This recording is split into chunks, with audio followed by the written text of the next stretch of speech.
Tonight, we're not here to fix anything, not to understand everything, not to become someone better before you're allowed to rest. This is a quiet space where we gently let go and return to inner peace through soft Zen stories inspired by the Buddha, shared slowly so your mind can soften and your body can rest. Maybe today asked a little too much from you. Too many thoughts, too many worries, too many small things you tried to hold together. And maybe, just for this moment, you're ready to set them down. Here, you don't need to improve yourself. You don't need to solve tomorrow. You are already enough simply by being here, breathing quietly. Just for a moment. Where are you listening from tonight? Wherever you are, I'm grateful you're here, sharing this quiet space. Let your breath slow, as if it remembers the way home.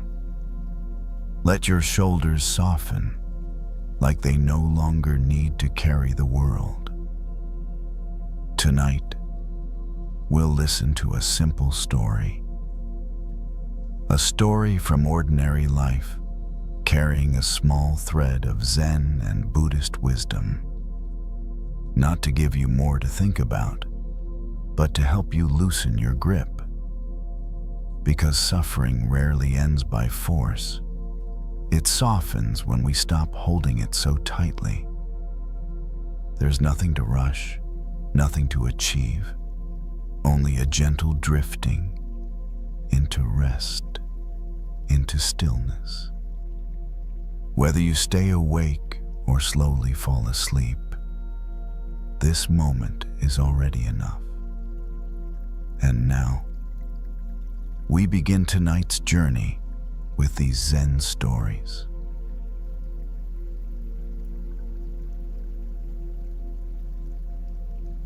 May's hands were already dusted with flour before the rest of the city fully woke up. The bakery lights were on, soft and yellow, cutting through the early dark. The room smelled warm even before anything went into the oven. Yeast, sugar, something alive in the air. May stood at the stainless steel counter, folding dough over itself again and again, pressing, turning, feeling the texture change under her palms. She'd done this thousands of times. The motion didn't require thought anymore. Her hands knew when the dough needed more pressure, when it needed to rest. The rhythm was steady, almost quieting. Still, her mind drifted the way it often did in the early hours when the world felt bigger than her small corner of it. Some days she felt invisible, not in a dramatic way, just small. One bakery on one street, one woman waking up before dawn to make bread most people would eat without thinking. Customers came and went. Compliments were polite. Life moved on. Occasionally, when she scrolled her phone during breaks, she saw stories of expansion. Bigger shops, louder success, people announcing milestones with confidence and certainty. And a familiar thought would slip in uninvited. What difference does one small life really make? May folded the dough again. The surface smoothed slightly under her hands. She sprinkled a little flour on the counter, watching the fine grains scatter and settle. Each one caught the light for just a second before becoming indistinguishable from the rest. She remembered a line she'd once read years ago. Something about seeing the universe in a grain of sand. At the time, it had sounded poetic, but distant, like a nice idea meant for someone else's life. Standing there now, she wondered what it had really meant. The dough resisted her slightly, then yielded. She paused, resting her palms flat, feeling the warmth begin to build beneath the surface. The transformation was subtle, easy to miss if you weren't paying attention. Nothing dramatic happened, just slow change guided by time and care. May moved the dough aside and reached for another bowl. As she poured ingredients together, the sound was soft and dry. Flour against metal. Quiet, unimpressive. And yet, this was how mornings began for her.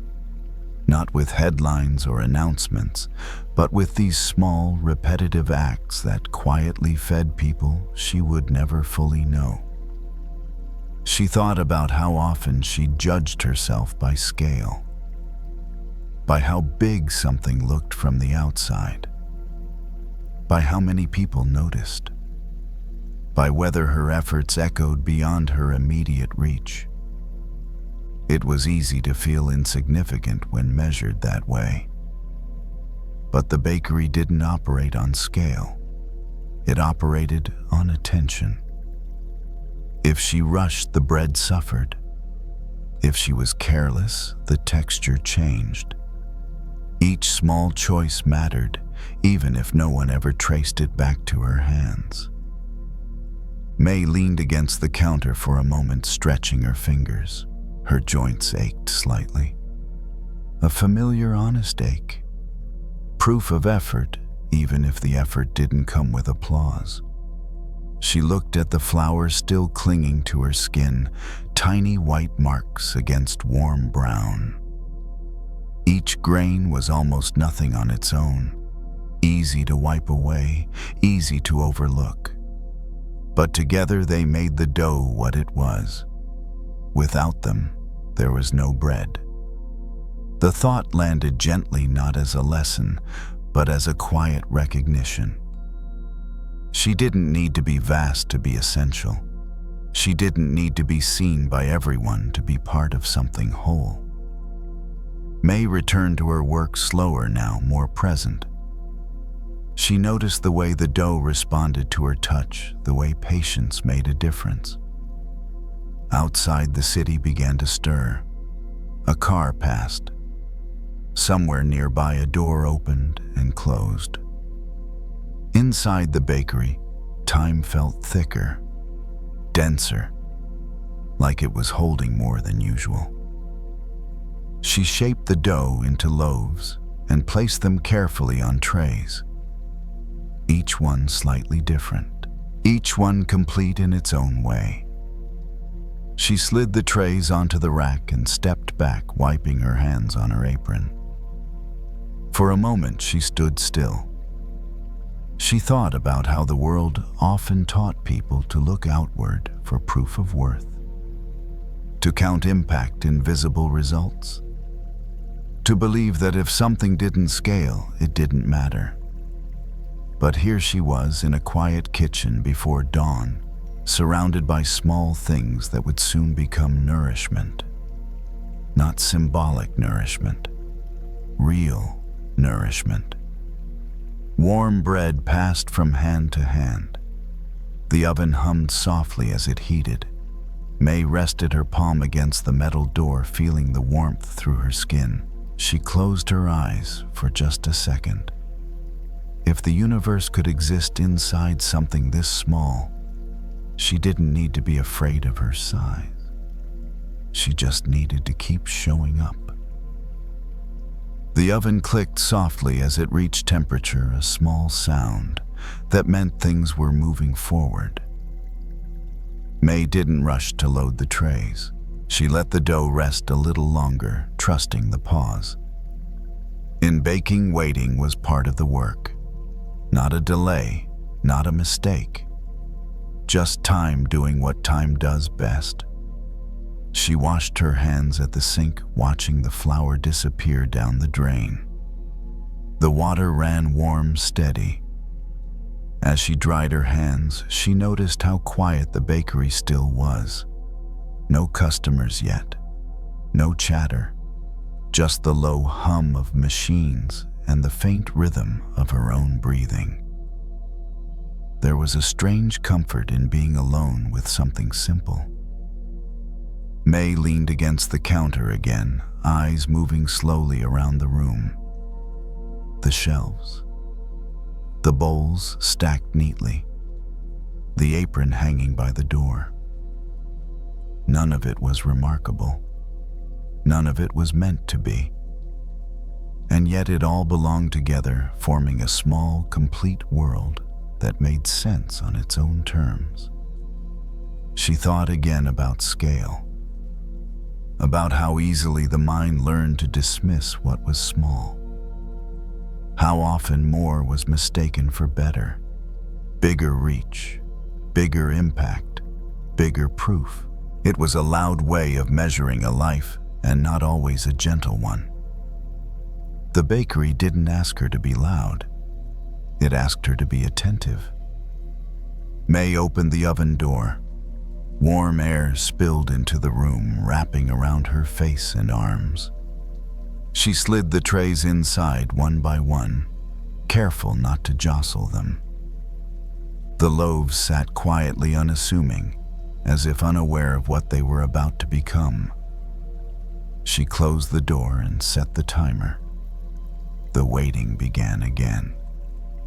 May poured herself a cup of tea and sat at the small table near the back.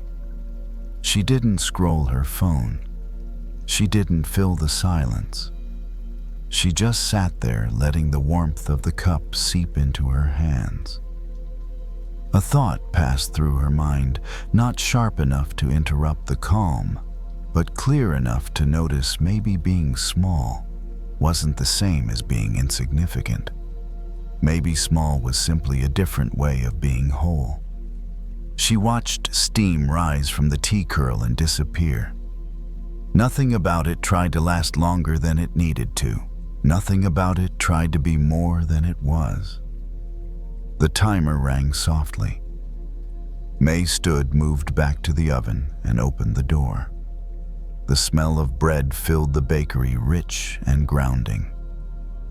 She pulled the trays out and set them on the cooling rack. The loaves were golden now, firm on the outside, still settling inside. They made quiet cracking sounds as they cooled, releasing heat. May smiled. Each loaf held countless grains of flour. Each grain had disappeared into something larger without losing its role. Not erased, not wasted, just included. She thought about how people often feared being swallowed by the whole, afraid of disappearing, afraid of not standing out. But maybe there was another way to belong, one that didn't require shrinking or shouting. The bread didn't need to announce itself. It didn't need to explain its worth. It would be broken, shared, eaten. It would do exactly what it was meant to do. May cleaned the counter slowly, methodically. The motions felt easier, now less burdened by comparison. She wasn't suddenly free of doubt. She knew it would return as doubts tend to do. But it didn't feel like the final word anymore. Outside, the street began to wake up. Footsteps passed. A car door closed. Someone laughed briefly, then moved on. The world was expanding into its day. May placed the loaves in the display case and adjusted the labels. She stepped back and looked at them, not with pride exactly, but with quiet acknowledgement. This mattered. Not because it was large, but because it was real. She wiped her hands on her apron and stood still for a moment longer. The universe didn't require her to be vast. It didn't require her to be everywhere. It only asked her to be here. And in that small, warm bakery, surrounded by ordinary things, she felt something settle into place. Not certainty, not accomplishment, just a sense of belonging that didn't depend on size, like a grain of sand, holding more than it seemed.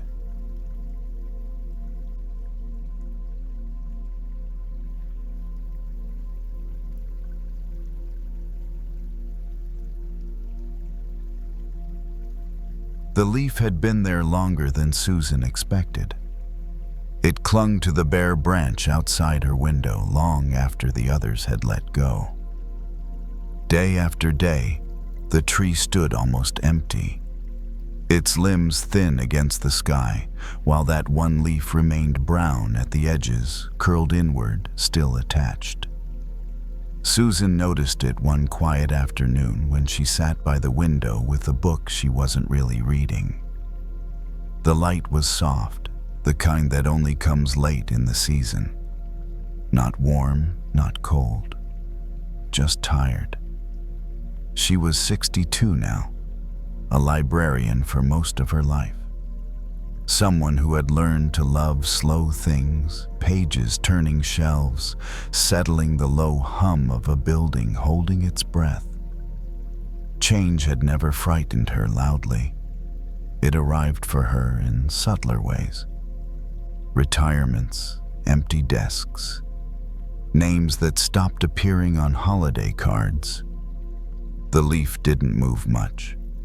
Even when the wind came through it, only trembled slightly, as if unsure whether it was ready. Susan found herself watching it longer than she meant to, wondering what kept it there. She told herself it was just biology. A stronger stem, a sheltered angle. Nothing poetic about it. And yet, she kept looking. Later that evening, she stepped out onto the porch, wrapping a cardigan around her shoulders. The air smelled like damp earth and old wood. Somewhere nearby, crickets began their steady rhythm, not loud, not shy. The tree stood just a few steps from the porch railing. Up close, the leaf looked thinner than she'd imagined. Fragile, almost translucent where the light passed through. Susan reached out not to touch it, but to steady herself against the railing. She remembered autumns from years ago when her husband would rake leaves into uneven piles and complain about how they never stayed where he put them. She smiled faintly at the memory, then felt the familiar tightening in her chest that came when a thought didn't have anywhere to land. Loss didn't always arrive as a sharp event. Sometimes it lingered like this leaf refusing to fall when everything else already had. Susan had learned to live alongside that kind of absence. The quiet seat at the table. The extra mug she no longer needed. The way evenings stretched longer now. She didn't push the feeling away. She let it rest the same way she let the night settle around her. The leaf rustled once, then stilled again. There was something oddly comforting about it. Not the holding on, but the patience. The leaf wasn't fighting gravity. It wasn't resisting change with effort. It was simply still there for now. Susan thought about all the endings she had feared when she was younger. The ones she imagined would break her. The ones she thought she wouldn't survive. Most of them hadn't come the way she expected. And when they did come, they didn't erase her. They rearranged her life quietly, slowly, until she learned how to stand in the new shape. She sat down on the porch chair, the wood creaking beneath her weight. The sound felt familiar, grounding. She watched her breath fog faintly in the cooler air, then disappear. Impermanence, she knew, wasn't a threat. It was a rhythm. Everything entered, Everything left. Even the things that stayed longer than expected eventually followed the same pattern.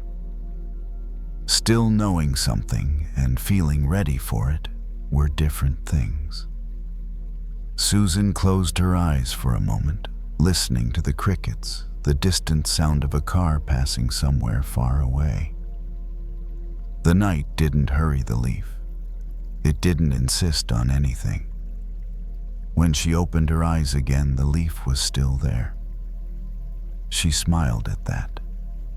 Not because she needed it to stay forever, but because it was allowed to stay as long as it did. Some endings don't need to be forced.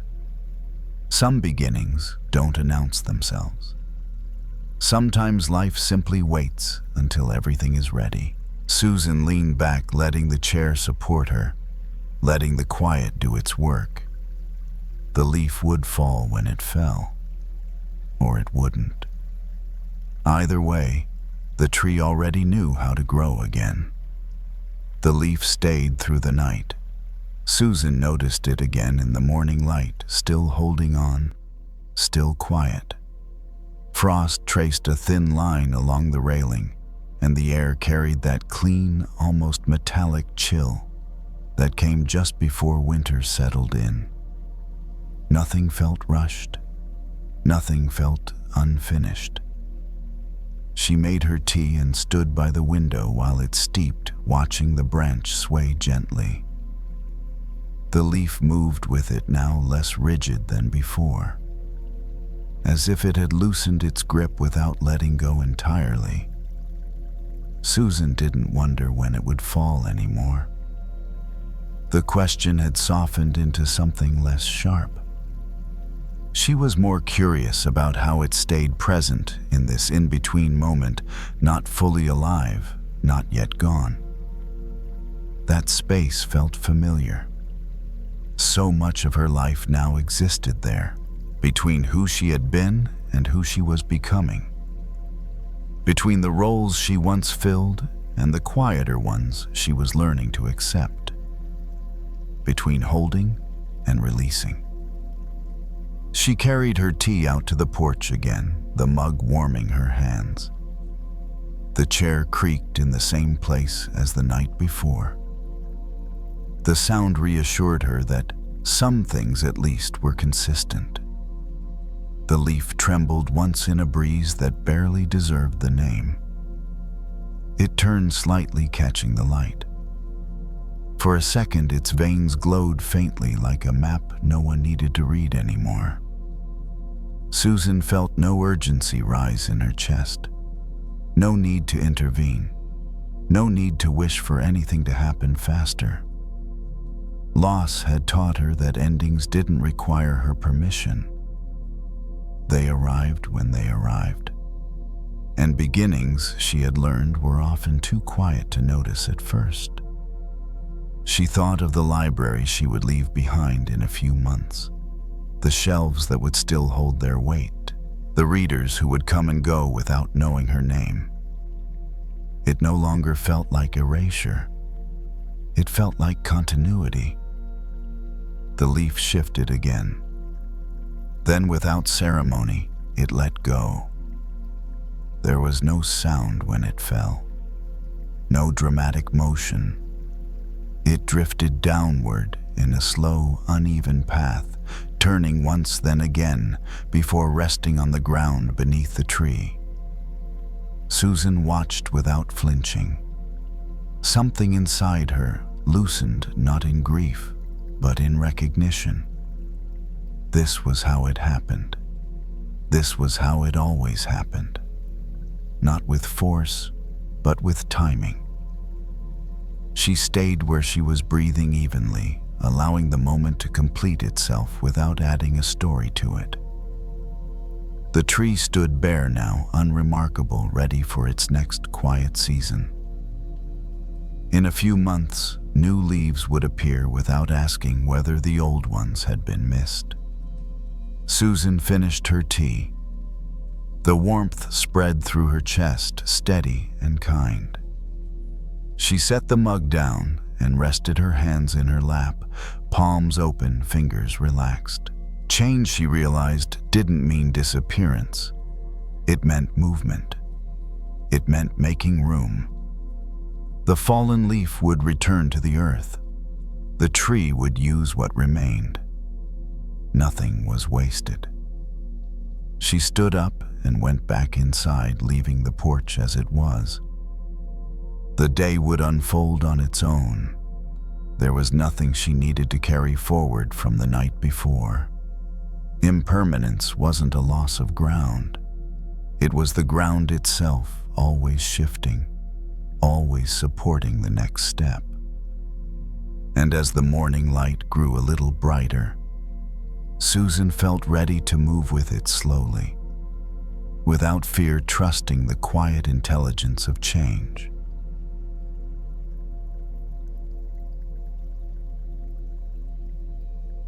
The coffee machine made a tired sound as it finished brewing. Brian stood at the counter of the gas station, one hand on the lid of a paper cup, the other resting on the edge of the sink. It was late enough that the place felt hollow. No line, no rush. Just the hum of the refrigerators and the occasional car passing outside, tires hissing on the road. He added cream without really looking, snapped the lid on, and pressed it down until it clicked. The sound was small, final. He lifted the cup, felt the heat through the cardboard sleeve, and took a careful sip. Too hot. Brian winced, slightly more annoyed than hurt. He blew across the opening, watching steam curl up and disappear. It reminded him of how anger behaves, how it rises fast, looks dramatic for a second, and then vanishes into the air, leaving something else behind. He was 29 in EMT, and he knew more about bodies than he ever planned to. He knew how quickly things could go wrong, how pain traveled, how stress hid itself until it didn't anymore. What he didn't know, what no training had prepared him for, was how to deal with anger that had nowhere to go. The shift had been long, not unusually long, just heavy. Calls that blurred together, a patient who yelled, a family member who blamed him for something he couldn't control, a supervisor who brushed it off with a quick, "You did what you could," and moved on. Brian nodded at the time. Of course he did. He always did. But the anger didn't clock out with him. Now it sat in his chest, tight and sour, like something swallowed too fast. He leaned against the counter and stared at the dark window. His reflection hovered there, distorted by the glass and the glare of fluorescent lights. He looked older than he felt, or maybe more tired than he wanted to admit. There was a phrase he'd heard once, years ago, from a medic who'd been on the job too long to sugarcoat things. Holding on to anger is like drinking poison and waiting for the other person to get sick. At the time, Brian had nodded politely and forgotten it. Tonight, with the cup warm in his hand, the phrase came back with uncomfortable clarity. He took another sip. Slower this time. The coffee had cooled just enough to be drinkable. Bitter. He considered adding sugar, then decided against it. The bitterness felt honest. Anger often disguises itself as strength, as clarity, as righteousness. It tells you you're right to feel this way. That the heat in your chest is proof of something important. But Brian could feel what it was actually doing. It was draining him, not all at once, gradually, like a leak you don't notice until the tank is empty. He paid at the register, nodded to the cashier, and stepped back outside. The night air hit his face, cool and clean. He took a deeper breath without meaning to. The gas station lights cast a wide, pale circle on the pavement. Beyond that, everything dissolved into dark. Brian leaned against his car and took another sip. The coffee tasted different out here, less sharp. Or maybe his mouth had adjusted. Anger doesn't always want action. Sometimes it just wants attention. It wants to be replayed, reheated, kept warm so it doesn't fade. Brian replayed the moment again, the words that had landed wrong, the look on the family member's face, the way his supervisor had already turned away. Each replay tightened his jaw a little more. His shoulders crept up. His grip on the cup grew firmer. And suddenly, he noticed his hand. How hard he was squeezing. He loosened his fingers just a bit. The cup didn't fall. Nothing bad happened. The coffee stayed right where it was.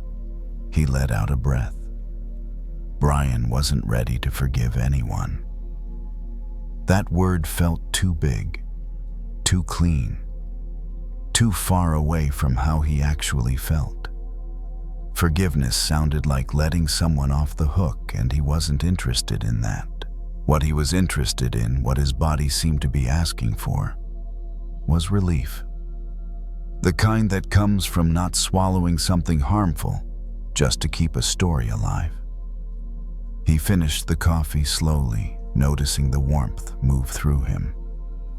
When the cup was empty, he crushed it lightly in his hand and tossed it into the trash. The sound it made was dull, unremarkable. He sat in his car for a moment before starting the engine. The dashboard lights glowed softly. The radio stayed off. There was no need for noise. Brian rested his hands on the steering wheel and stared through the windshield. The anger was still there.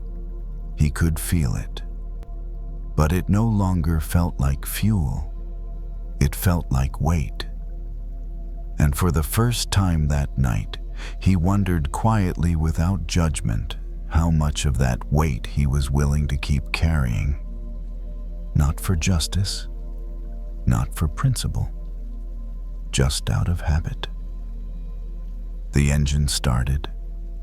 The car idled. The night waited. Brian didn't drive right away.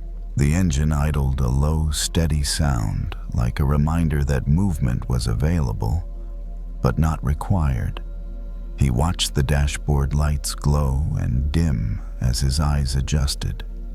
Outside, a semi passed on the road, the air shifting briefly, then settling again. Anger has a way of convincing you that it needs to stay hot, that if it cools something important, will be lost. Brian knew that feeling well. In his line of work, alertness mattered. Edge mattered.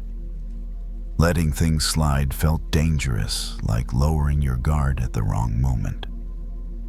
But sitting there, hands resting on the wheel, he could feel the difference between readiness and tension. One kept you awake, the other just wore you down. He pulled out of the station and drove a few blocks before turning onto a quieter street. Streetlights appeared at regular intervals, pools of light separated by darkness. The rhythm was predictable calming. He matched his speed to it without thinking. At a red light, Brian's mind reached for the scene again. The raised voice, the accusation, the way his chest had tightened. But this time the memory didn't grab him as hard. It was there, but it felt flatter, like a photograph instead of a live feed. He noticed something else too. Each time he replayed it, his body reacted first. The jaw, the shoulders, the shallow breath. The anger wasn't living in the story, It was living in the muscles that held the story in place. The light turned green. He kept driving. There's a particular exhaustion that comes from anger you can't express. It doesn't burn out quickly. It simmers. It keeps the nervous system on standby long after the moment has passed. Brian felt that exhaustion now deeper than the end-of-shift fatigue he was used to. He pulled into his driveway and turned the engine off. The sudden quiet was noticeable but not jarring. He sat for a moment longer, listening to the metal tick softly as it cooled. Inside the house, he didn't turn on many lights, just the small one near the sink. He set his keys down, washed his hands, and watched the water run clear. The simple act grounded him more than he expected. Warm water, soap, rinse, dry. Anger often asks to be justified. It wants a verdict, a winner. Brian didn't give it that tonight. He gave it space. He moved through his evening routine without rushing, changing clothes, opening a window slightly, letting the cooler air move through the room. His body responded before his thoughts did. The tightness in his chest eased a notch. His breathing lengthened. Lying in bed, he stared at the ceiling and waited for the usual replay to begin. It didn't. Not right away. When the memory finally surfaced, it came without the sharp edge. He saw the faces involved. He saw himself. He saw the limits of what he could have done. There was a strange relief in that. Not because it excused anyone, not because it made the situation fair, but because it stopped demanding that he suffer on someone else's behalf. The phrase returned again, drinking poison and waiting for the other person to get sick. This time it didn't feel like a warning. It felt like a description of a habit he no longer needed. Forgiveness, Brian realized, didn't have to mean approval. It didn't have to mean forgetting. It didn't even have to involve the other person. It could simply mean refusing to keep taking the poison. As the room darkened and the sounds of the neighborhood softened, Brian felt his body settle into the mattress. The anger hadn't vanished. It might return tomorrow or the next day or the next difficult call. But tonight, it wasn't in charge. His breath slowed. His thoughts lost their urgency. The mind, no longer fed by heat, began to cool on its own. Somewhere between one breath and the next, the day loosened its grip, and the body, no longer carrying something toxic, was finally allowed to rest. There's a strange kind of anxiety that doesn't need proof. It only needs space. A free afternoon, a wide patch of sky, and a mind that's used to turning everything into a sign. Jason knows this kind of anxiety. It's like looking up at clouds and suddenly seeing something frightening. You flinch as if it's real, even though you know clouds are just clouds. Jason is 23, a community college student working part-time while taking classes.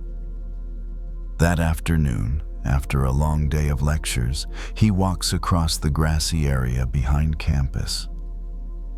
The weather isn't especially nice or bad, just a wide sky with clouds drifting slowly by.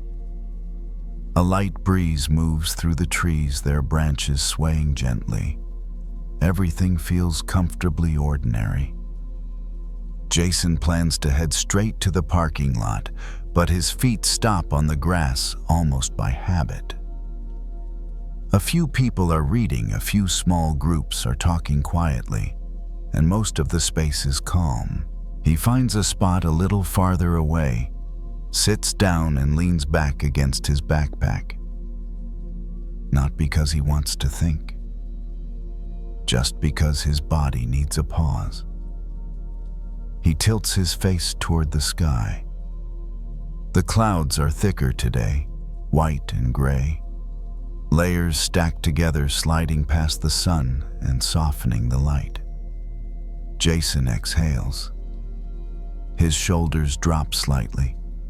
Just looking up slows something inside him, as if his mind is allowed to step away from screens and constant notifications. Then, out of habit, his mind starts to draw. A long cloud turns into teeth. A darker edge becomes an eye. A gap between clouds becomes an open mouth. Jason feels himself tense without knowing why. He knows it's only clouds, but his body reacts as if something is staring back. He lets out a small laugh.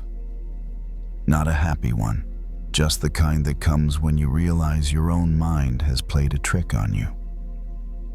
He used to play this game as a kid, lying on the ground and guessing shapes in the sky. Back then, it was fun. Now it isn't. Now his mind doesn't look for rabbits or boats. It looks for signs, for warnings, for the worst-case scenario. His phone vibrates lightly in his pocket. Jason doesn't pull it out right away. He assumes it's an email from school or a work app. That small vibration is enough to spark a chain of thoughts. What if it's bad news? What if they changed the schedule?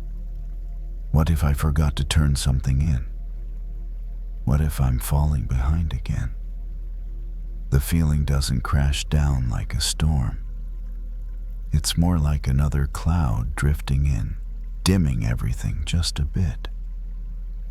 Jason keeps looking at the sky, but now it feels like a screen, and the clouds feel like lines of text he doesn't want to read. He exhales again, slower this time. Not as an exercise, just the natural response of someone trying not to be pulled away. And in that moment, he notices something simple. The cloud that looked like teeth a moment ago is gone. It's changed shape. It's broken apart. Without him doing anything, without him arguing with it or telling himself it isn't scary. It changed because that's what clouds do. Jason keeps watching. The frightening shapes his mind just created change too.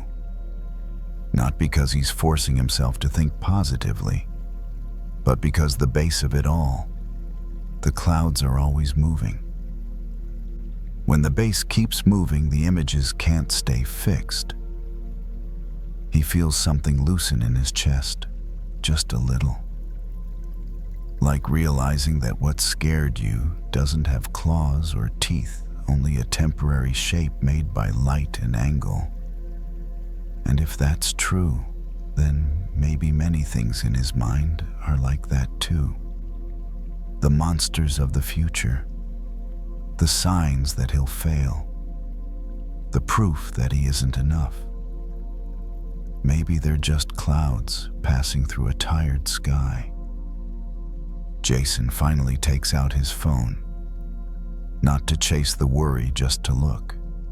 A simple notification, a reminder about his weekend work shift. No bad news, no disaster, just an ordinary message. He turns off the screen and slips the phone back into his pocket.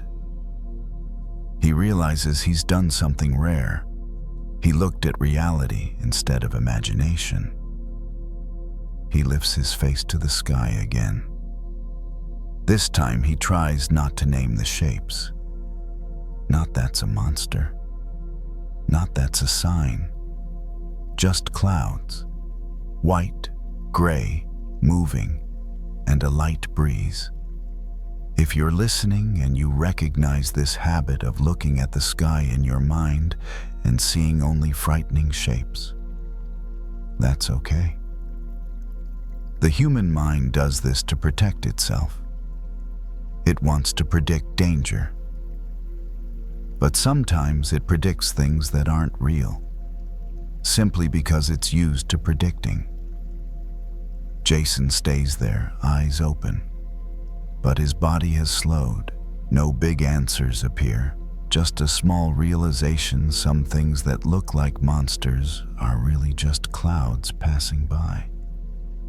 Jason stays there longer than he expects. Not because anything special is happening, but because nothing needs to happen. The grass feels soft beneath his back. His backpack just high enough to keep his neck comfortable. Above him, the sky continues doing the only thing it knows how to do, drifting. A thin cloud peels away from a larger one, stretching out like a loose thread. Then the thread breaks and dissolves into the pale blue behind it. Jason watches for a moment, then stops. Not because he's bored, but because there's no need to keep watching. When you don't try to hold on, things pass very quickly on their own. There are still thoughts in his mind. That doesn't change right away. But they arrive more slowly now. They don't crowd in. They don't demand to be solved immediately.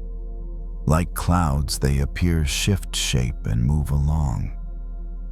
And Jason notices something that feels new. He doesn't have to believe every image his mind creates. A memory comes up how he once worried for an entire week about an exam, only to realize later that the test itself took one morning and passed much faster than all the sleepless nights before it. That memory behaves like a cloud too. It shows up, stirs a feeling, then softens when he doesn't cling to it. The breeze grows a little cooler. Jason zips his jacket halfway up, not because he's cold, but because it feels comforting. The sounds around him stay steady. Faint voices in the distance, footsteps on the path. A bird cutting briefly through the quiet. Nothing is loud enough to pull him out of this space. He closes his eyes for a moment. Not to sleep, just to rest. With his eyes closed, the clouds disappear, but the sense of drifting remains, as if the sky has moved inside him. When he opens his eyes again, the clouds have shifted.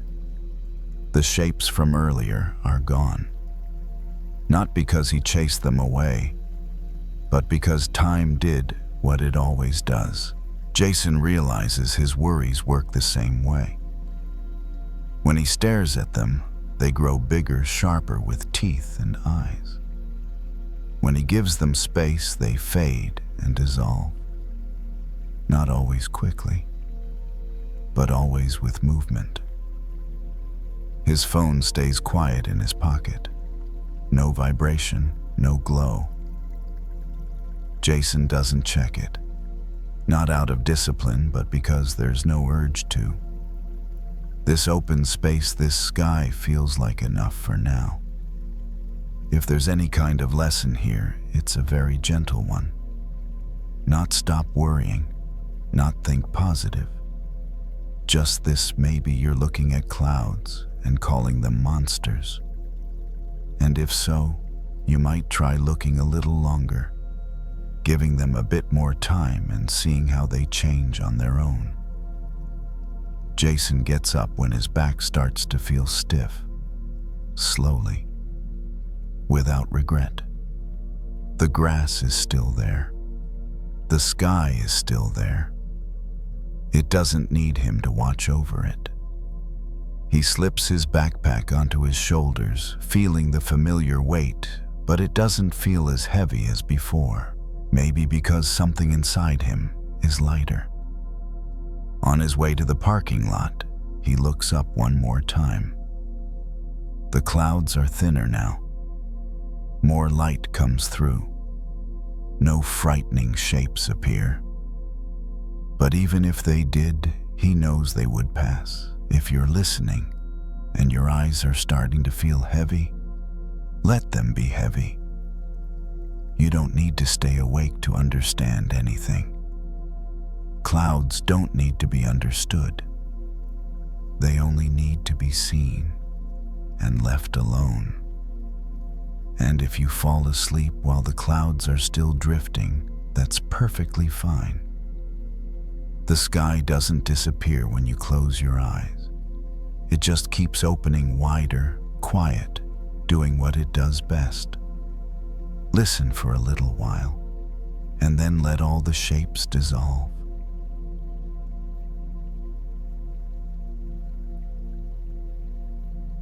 The hotel room was quiet in the way only temporary places are.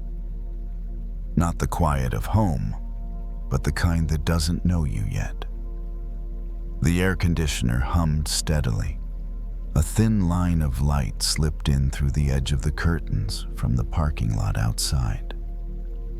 Ava lay on the bed with her shoes already kicked off, suitcase still closed near the door, as if she hadn't decided whether to stay or leave. She was supposed to be resting. That's what layovers were for. That's what people said. But rest didn't always arrive just because the body stopped moving. Sometimes the mind kept pacing, flipping through unfinished thoughts, the way fingers flip through songs that never quite land on the right one. Ava reached for her phone, then stopped. She set it face down on the nightstand and stared up at the ceiling instead. The faint texture of the paint caught the light differently in each corner, uneven, imperfect. She followed it with her eyes until her thoughts slowed just enough to notice her own breathing again. She thought about how often her life felt like this room. Useful, functional, in motion, but somehow paused. At 29, Ava had learned how to pack light. She knew how to walk quickly through airports, how to smile without overthinking, how to adjust to time zones and expectations. She was good at moving forward. What she wasn't good at was knowing when she had arrived. Lately, a quiet unease had been following her. Not panic, not despair, just a low hum beneath everything, like a melody waiting for its next note. Is this it, or am I still warming up? She rolled onto her side and reached into her carry-on, pulling out a small notebook she kept tucked in the front pocket. It wasn't a journal exactly, more like a place for fragments, lines she liked, half-formed thoughts, things she didn't want to forget but didn't yet know how to finish. She flipped it open.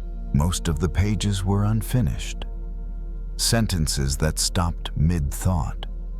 Lists without conclusions. Ideas circled once, then left alone.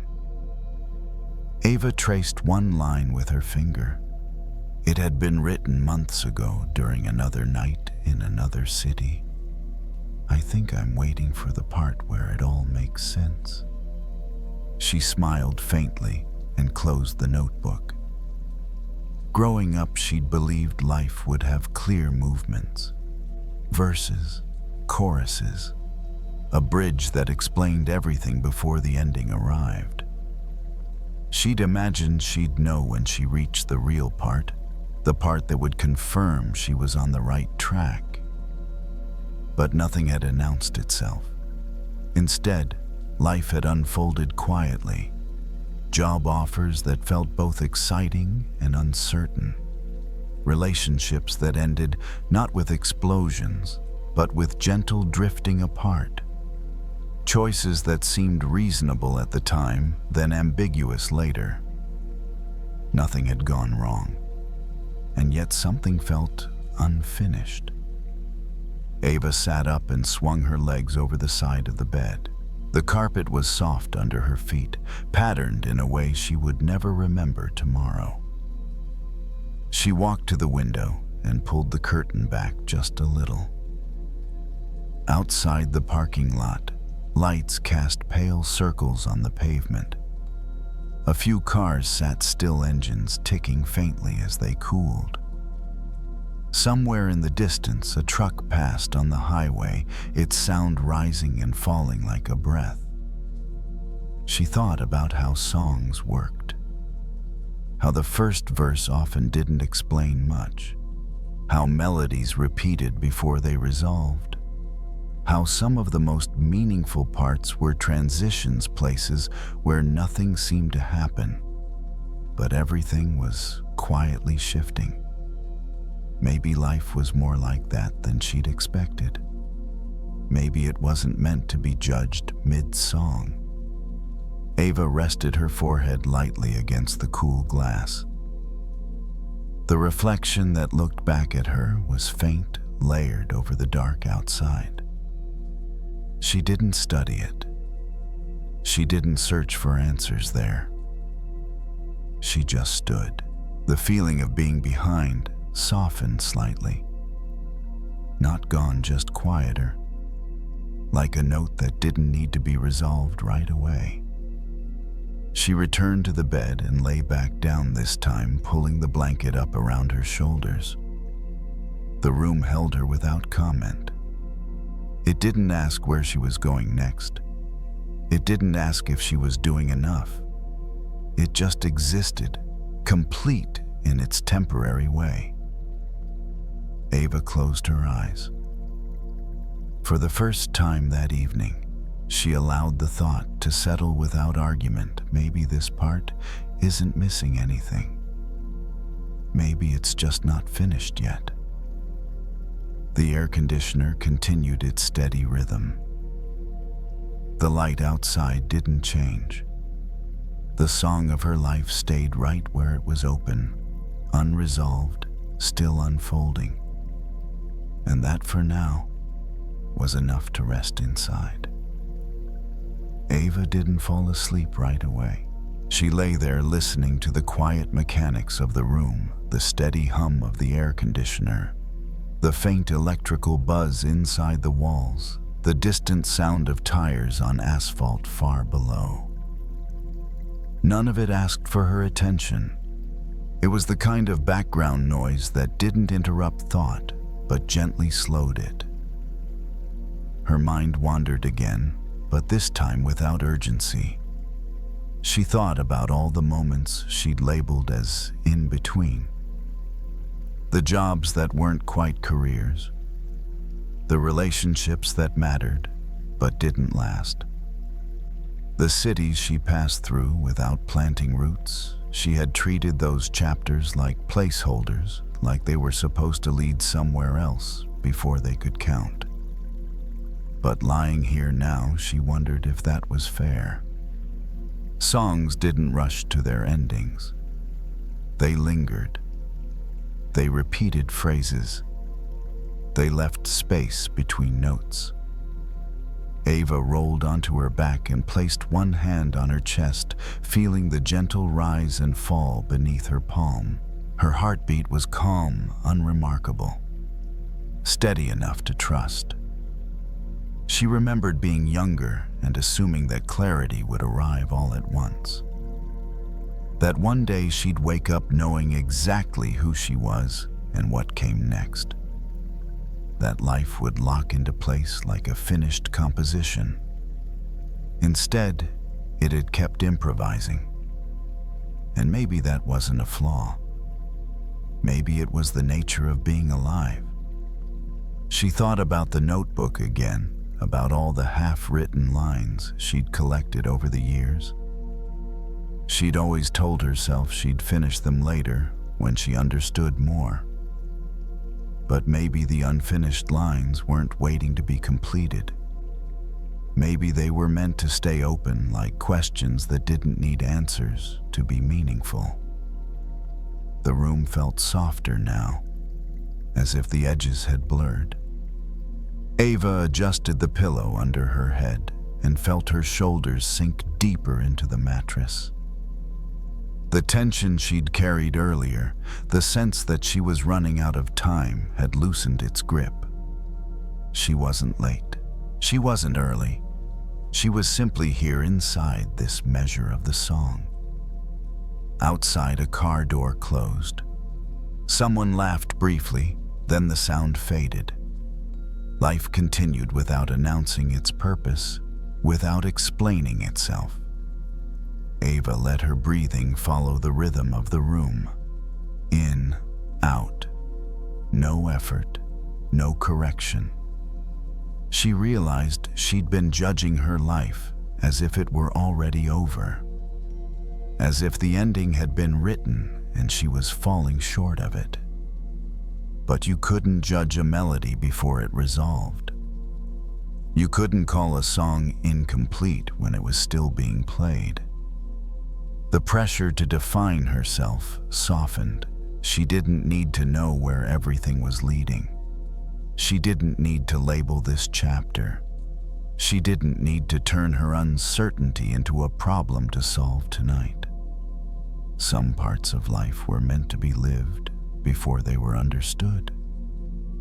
Ava's thoughts slowed, further drifting like notes stretched longer than usual. The sense of being unfinished no longer felt like a failure. It felt like permission. Permission to continue without explanation. Permission to rest without resolution. The hotel room stayed quiet and neutral, offering no commentary. The temporary nature of it all felt strangely comforting. Nothing here was asking her to stay forever. Nothing was asking her to leave either, just to be. Ava's hand slipped from her chest to the mattress beside her. Her fingers relaxed, curling naturally. The last clear thought that passed through her mind was gentle and unforced. The song isn't done, and it doesn't need to be. Sleep came quietly after that, not as a reward, not as a conclusion, but as a pause between notes. The music continued somewhere beneath it all, unhurried, still unfolding.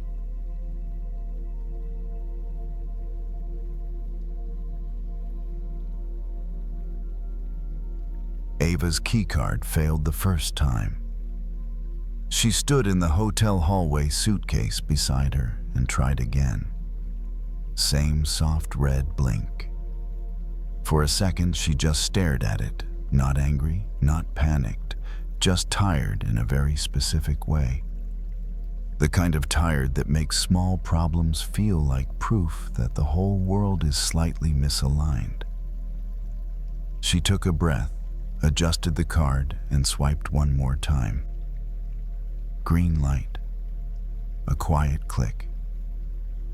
The door opened. Inside, the room was cool and dim with that steady hotel air conditioning hum that never fully disappears. Ava rolled her small suitcase over the carpet, closed the door behind her, and leaned her forehead against it for a moment, not because she was falling apart, just because her body needed something to hold on to before she moved again. She was 29, a flight attendant, someone who spent her days in motion, but her nights in places that didn't feel like hers. Different cities, same beige walls, different beds, same unfamiliar pillows. Travel looked glamorous from the outside, but most of it felt like living between commas. Ava set her uniform jacket on the chair, then slipped off her shoes. Her feet ached in that dull, patient way that didn't demand attention, but never stopped asking for it either.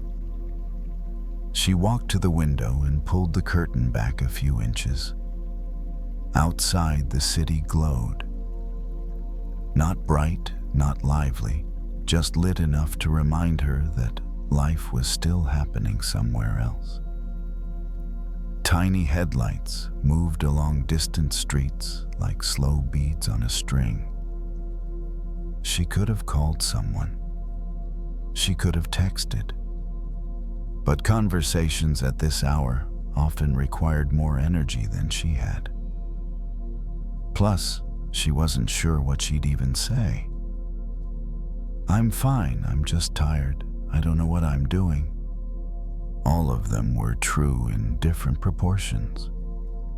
Ava walked back to the bed and sat down carefully as if the mattress belonged to someone else, and she was borrowing it. On the nightstand, there was a small lamp with a warm bulb. She reached over and turned it on. The light didn't fill the whole room. It didn't touch the corners. It didn't change the world outside the window. It simply made a small circle of safety around the bed and the nightstand, and her hands resting in her lap. Ava stared at that circle and felt something in her chest loosen. That's what a torch was, she realized. Not a sunrise, not a stadium light, not the kind of brightness that erased shadows, just enough light to take one step without guessing. Her mind had been doing the opposite lately, trying to light up the whole future at once, trying to see every possible outcome so she wouldn't be surprised, trying to map her life like a flight plan where every minute was accounted for.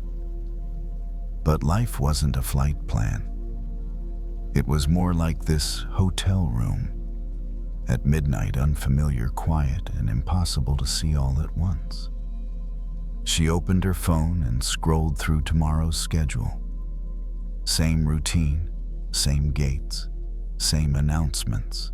But underneath that was a deeper uncertainty she didn't have language for yet. She wasn't scared of one specific thing. She was scared of the open-endedness. The sense that her life could turn in any direction without warning. That she could wake up one day and realize she'd been moving for years without arriving anywhere.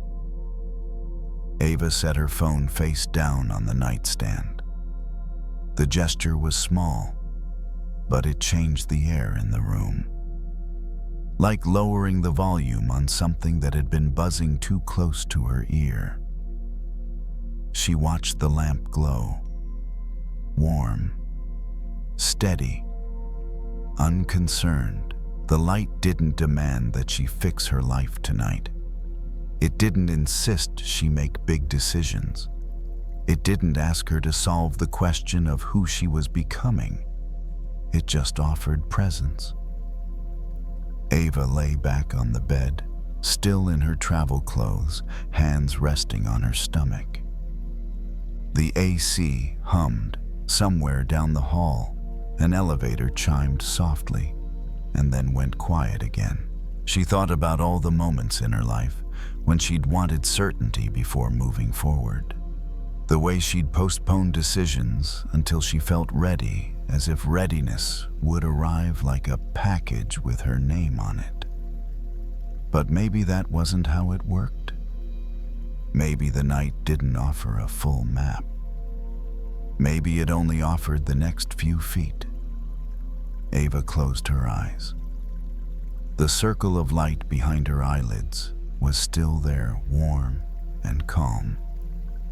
She didn't try to force sleep. She didn't try to force clarity. She simply let the small light be enough.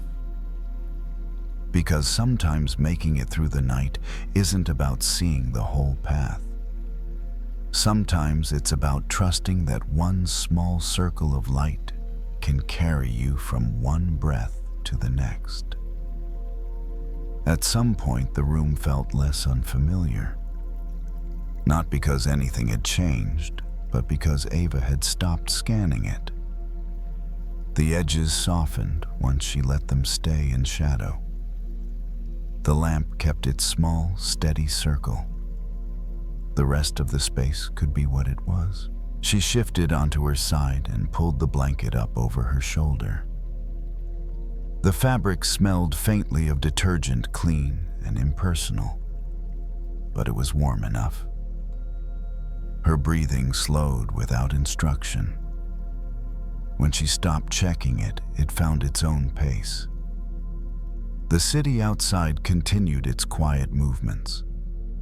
A distant siren passed and faded. A truck downshifted somewhere far below. None of it asked for her attention. None of it needed interpretation. Ava noticed how uncertainty often tried to rush her. It wanted answers now, decisions now, proof now, as if the dark were a problem to solve rather than a condition to move through.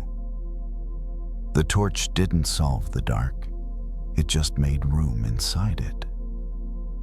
She pictured herself walking a trail at night, the kind she'd taken as a kid on summer camping trips. You didn't swing the flashlight wildly. You didn't point it at the sky.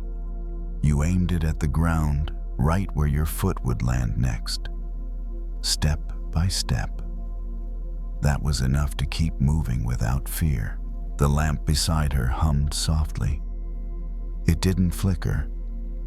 It didn't try to be brighter than it was.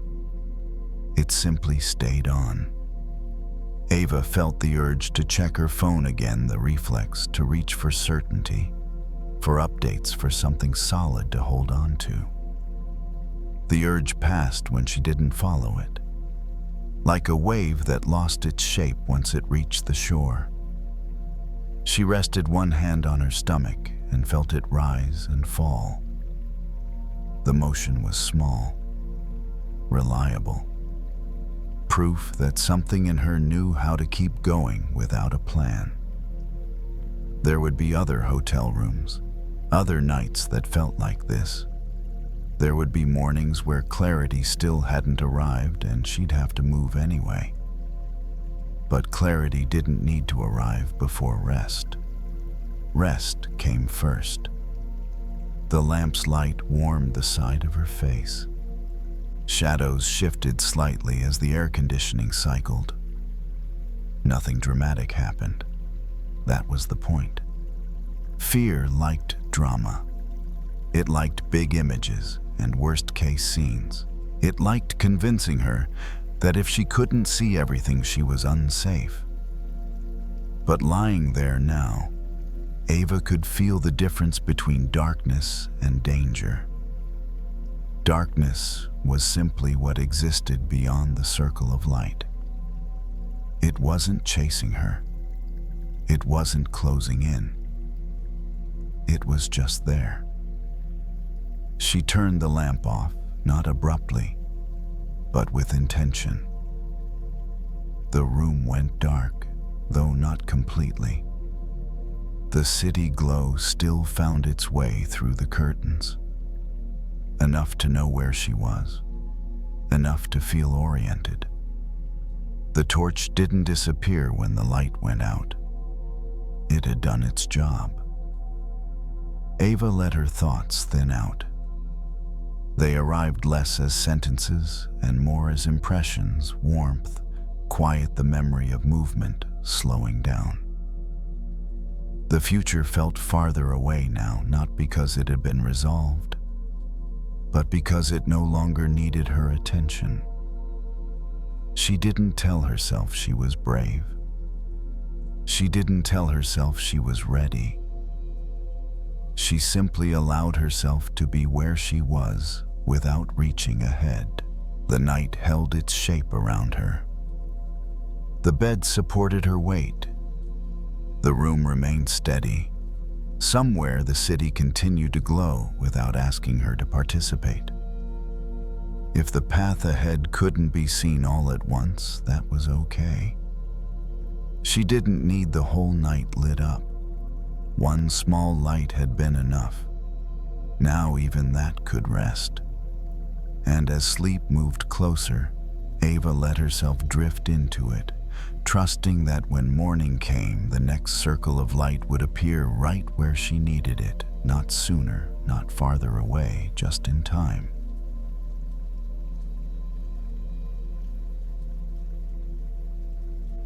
Lily noticed it in the mirror before she noticed it in her thoughts. Her jaw was tight, not clenched enough to hurt, just enough to hold. The bathroom light was too bright for the hour washing her face in a pale reflection that felt more honest than flattering. She leaned closer to the sink, turned on the tap, and let the water run while she stared at herself as if the mirror might explain when the tension had started. She couldn't pinpoint it. The day had been ordinary. Meetings stacked on meetings. A conversation that went sideways. An email copied one too many people. Nothing dramatic. Nothing worth carrying home. And yet, here it was, this tightness, this heat, this feeling that something needed to be answered. Lily was 47, an HR manager, practiced at keeping her voice even. She knew how to de-escalate, how to choose words that didn't inflame, how to look calm while other people weren't. All day long, she helped others soften their reactions. At night, she was less careful with herself. She splashed water onto her face and felt it drip down her wrists. The sensation was grounding cool against skin that felt warm for no good reason. She turned the faucet off and reached for a towel, pressing it gently along her cheeks. The thought arrived again, uninvited. Something she should have said. A reply she should have sent differently. A sentence from earlier that still felt sharp. Lily felt the urge to push back, to rehearse a better version of the conversation, one where she was clearer, firmer, more respected. The impulse was strong, almost physical, like leaning into a gust of wind and expecting it to stop.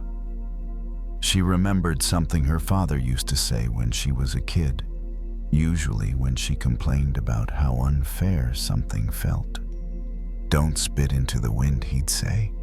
"It only comes back at you." At the time, she'd rolled her eyes. It sounded dismissive, like giving up. Standing there now, towel in hand, she understood it differently. Spitting into the wind wasn't about silence. It was about timing, direction, knowing when a reaction would only make things worse, when the force you put out would return straight to your own face. Lily lowered the towel and looked again at her reflection. The tightness in her jaw was still there. The feeling hadn't gone away just because she'd named it. Anger rarely does. It lingers. It circles. It waits for a moment when you're tired enough to give it a voice. She leaned back against the counter and crossed her arms, feeling the cool edge press into her lower back. The bathroom was quiet except for the faint hum of the exhaust fan. A contained sound. Predictable. Nothing arguing back. The conversation replayed anyway. Not the words themselves, but the feeling underneath them. The sense of being misunderstood, of being held responsible for something she didn't control. Lily had spent years learning how to absorb that without flinching. How to take responsibility without taking blame. Tonight it felt heavier. She imagined sending the message she wanted to send. The sharp one. The clarifying one. The one that would finally put everything in its place. She imagined the momentary relief of hitting send. And then she imagined the reply. The defensiveness. The escalation. The back and forth that never really resolves anything, just redistributes the discomfort until everyone is tired. Spitting into the wind. Lily uncrossed her arms and rested her hands on the counter. Her fingers were cool now. The heat had moved, softened. She took a breath, not deep, not intentional. Just a breath that happened when she stopped holding it back. There was a difference between not responding and not reacting. She knew that. One was a choice, the other was a reflex. Tonight she didn't want to add her voice to the noise, not because she was afraid, because she was done with the cycle. She turned off the bathroom light and let the room dim to the glow of the hallway lamp. The mirror faded into shadow. Without her reflection staring back, it was easier to feel what her body was doing on its own. The tightness eased a fraction. Not enough to feel resolved, enough to feel possible. Anger, Lily realized, wasn't asking her to fight. It was asking her to stop taking the wind personally. To stop meeting force with force when the direction guaranteed pain. She moved toward the bedroom steps, slow, unhurried. The house made its nighttime sounds, pipes settling the refrigerator clicking on and off. Ordinary, unconcerned. The thought came back one last time, quieter now. The reply she hadn't sent. The words she'd swallowed. She didn't push it away. She just didn't send it into the wind. The night didn't ask her to be right. It asked her to rest. Lily slept more deeply than she expected. Not perfectly, not without waking once or twice. But the kind of sleep where the body does most of the work on its own, without the mind interrupting every hour to check if something has been missed. When she woke just before morning, the tightness in her jaw was gone. Not replaced by clarity or solutions, just absent. That felt like enough. In the kitchen, the early light was soft and gray. Lily filled the kettle, set it on the stove, and waited for the familiar click. The house was quiet in that gentle way it gets, before the day asks anything of you. She stood at the counter with her hands resting flat on the wood, noticing how neutral her body felt. No heat, no push. The thought from the night before tried to return. It didn't arrive with force. It arrived like a test. The unsent message. The urge to correct, to clarify, to make sure she wasn't misunderstood. Lily watched the thought come in and didn't follow it. She didn't argue with it either. She let it pass through like air moving across an open window. The kettle clicked off. Later that morning at work, the situation resurfaced. Not dramatically. Just enough to remind her it hadn't disappeared overnight. A meeting. A familiar tone. A comment that could have gone in several directions if she let it. Lily felt the first flicker of irritation rise, and then space. Just a breath's worth. She noticed how quickly her body wanted to respond, how practiced the reflex was. Years of training, years of managing reactions, other people's and her own. But she also noticed something new. The irritation didn't feel like an order. It felt like information. She listened. She spoke when it was useful. She stayed quiet when it wasn't. She didn't push her point into the room, just to prove she had one. And when the meeting ended, she walked out without the familiar residue of frustration clinging to her shoulders. That surprised her. At lunch, she sat alone at a small table by the window. Outside, a steady breeze moved through the trees, bending the branches in one direction, then easing. Lily watched the leaves respond without resistance. They didn't argue with the wind. They didn't lean into it or away from it. They moved as much as they needed to and no more. Anger, she thought, often feels like standing directly in that wind and shouting into it. Not because you think it will listen, but because you can't stand the feeling of being pushed without pushing back. But the push always comes back. That afternoon, an email arrived, the kind she would normally reread too many times. The kind that invited a defensive response if she wasn't careful. Lily read it once, then once more. She felt the old heat try to form. She closed the laptop. Not permanently, not as avoidance, just enough to keep from spitting into the wind.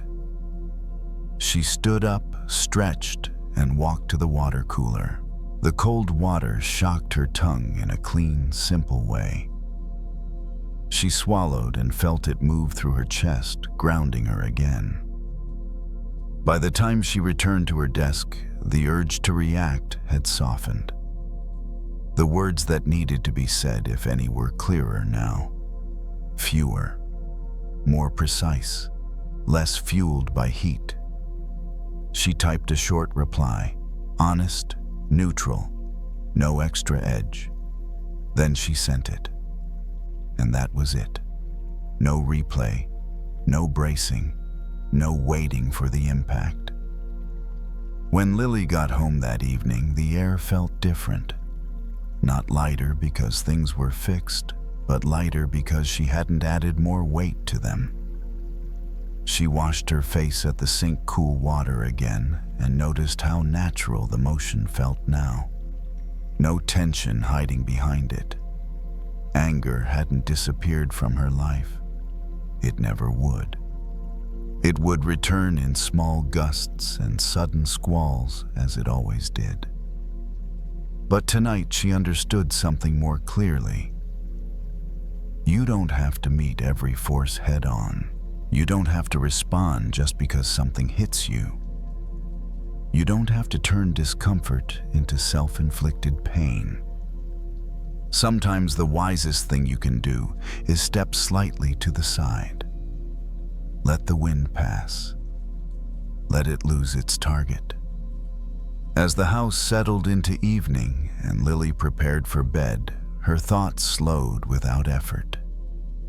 The day didn't follow her into the dark the way it used to. There was no need to defend herself there.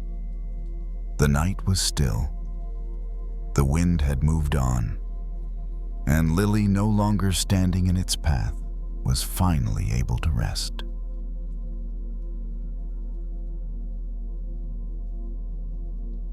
Sometimes exhaustion doesn't come from doing too much. It comes from repeating the same familiar motion over and over, without realizing you're not actually going anywhere. Kevin knows that feeling. It's like watching a hamster in a small cage, running fast, completely focused, the wheel spinning hard, while the cage itself stays exactly where it is. Kevin is 37, an accountant. This time of year is busy. The kind of busy where days and nights blur together without clear edges. That evening, the office is almost empty. The fluorescent lights hum softly overhead.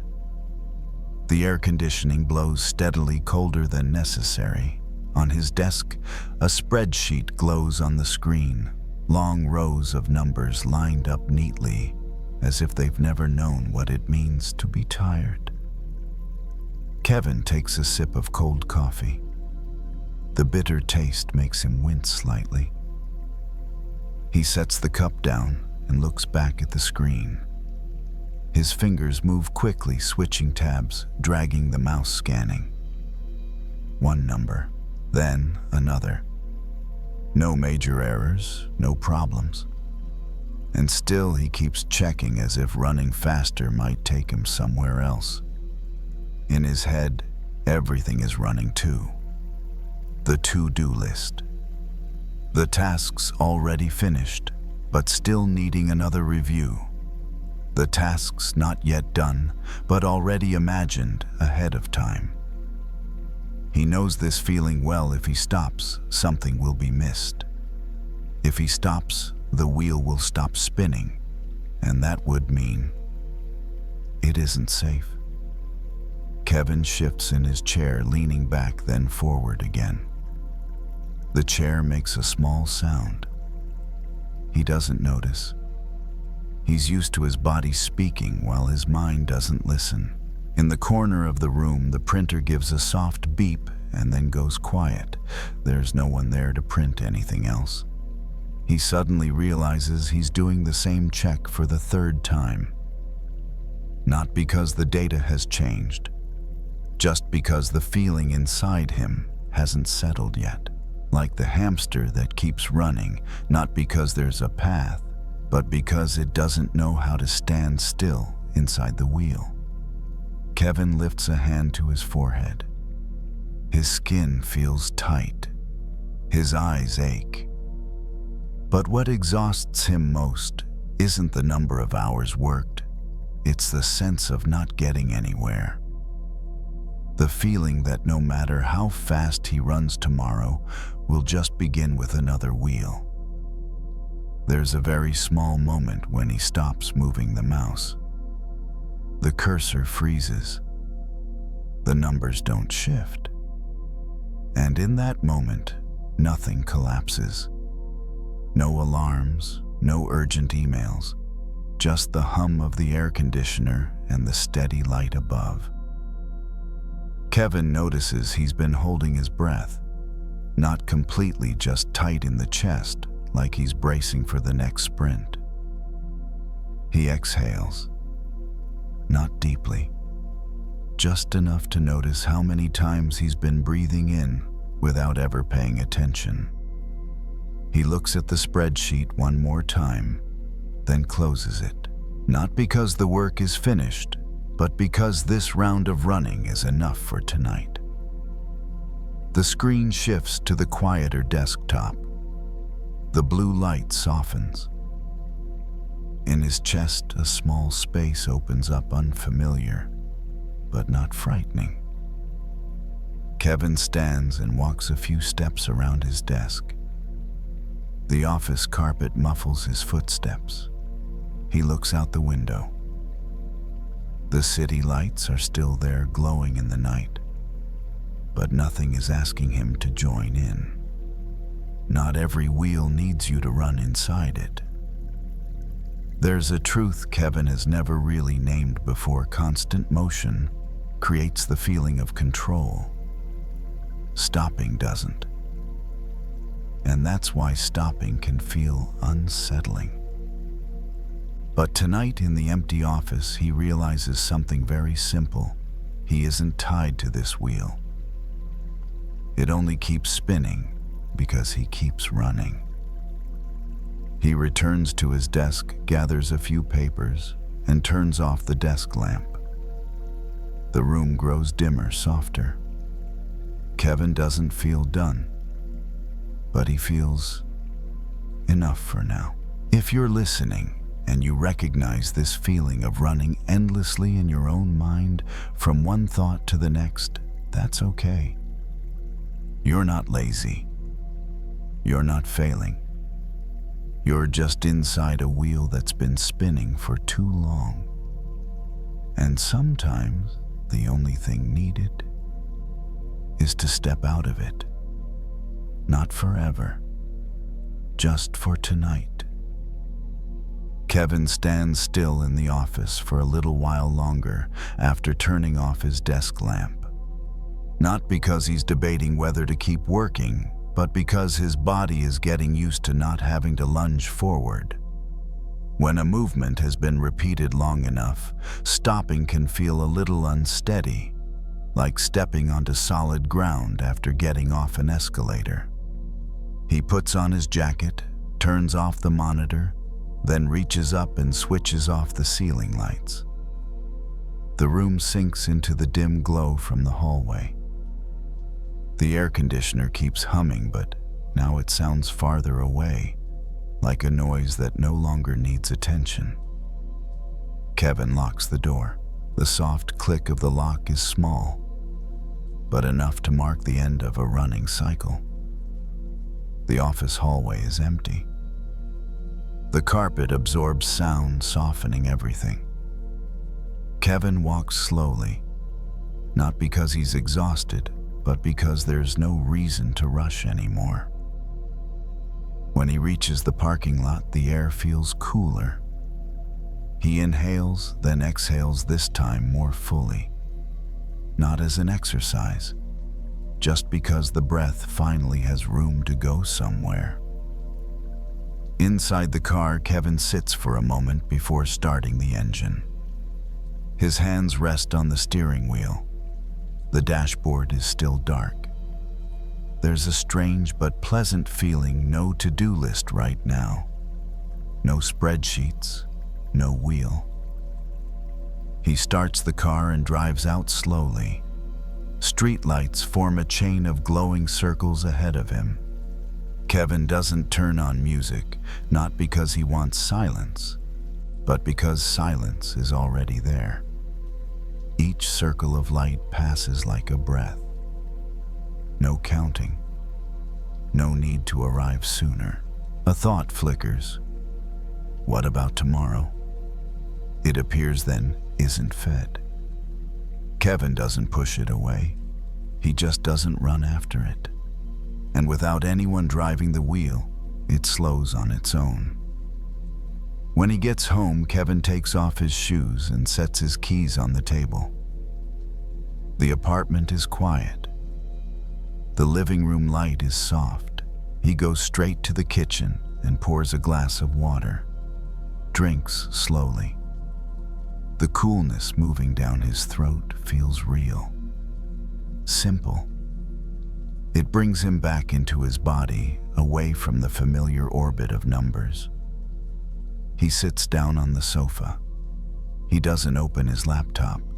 He doesn't check his phone. Not out of discipline, but because the urge isn't there anymore. Kevin realizes something. The urge to run comes from the belief that if he stops, everything will fall apart. But tonight, everything is still standing. Nothing collapses. Nothing demands. He leans back and lets his head rest. His eyes drift half closed. Breath in, then out. Slower. Between the breaths, there's a small pause. In that pause, there's no goal to reach. No wheel that needs spinning. If you're listening and you recognize this habit of running in your own mind, from one thought straight into the next, tonight you might try standing still for a single beat. You don't have to stop forever. Just don't run a little longer. The wheel slows down when there's no force pushing it. Kevin stands and walks to the bedroom. Lights turn off behind him. When he lies down, he doesn't adjust the pillow again and again. He doesn't search for the perfect position. He just lets his weight be held. There's a quiet kind of safety in being supported without having to do anything. One last thought flickers light as a firefly. I did enough for today. Kevin doesn't hold on to it. There's no need. It dissolves like everything else when it isn't gripped. His breathing slows. The wheel in his mind doesn't stop completely, but it turns slowly enough that it no longer makes noise. And in that slowing, his body knows what comes next. If you fall asleep at some point while listening to this story, that's perfectly fine. You're not missing anything. The wheel can wait until morning. Tonight you don't need to run. And if you're still awake, that's okay too.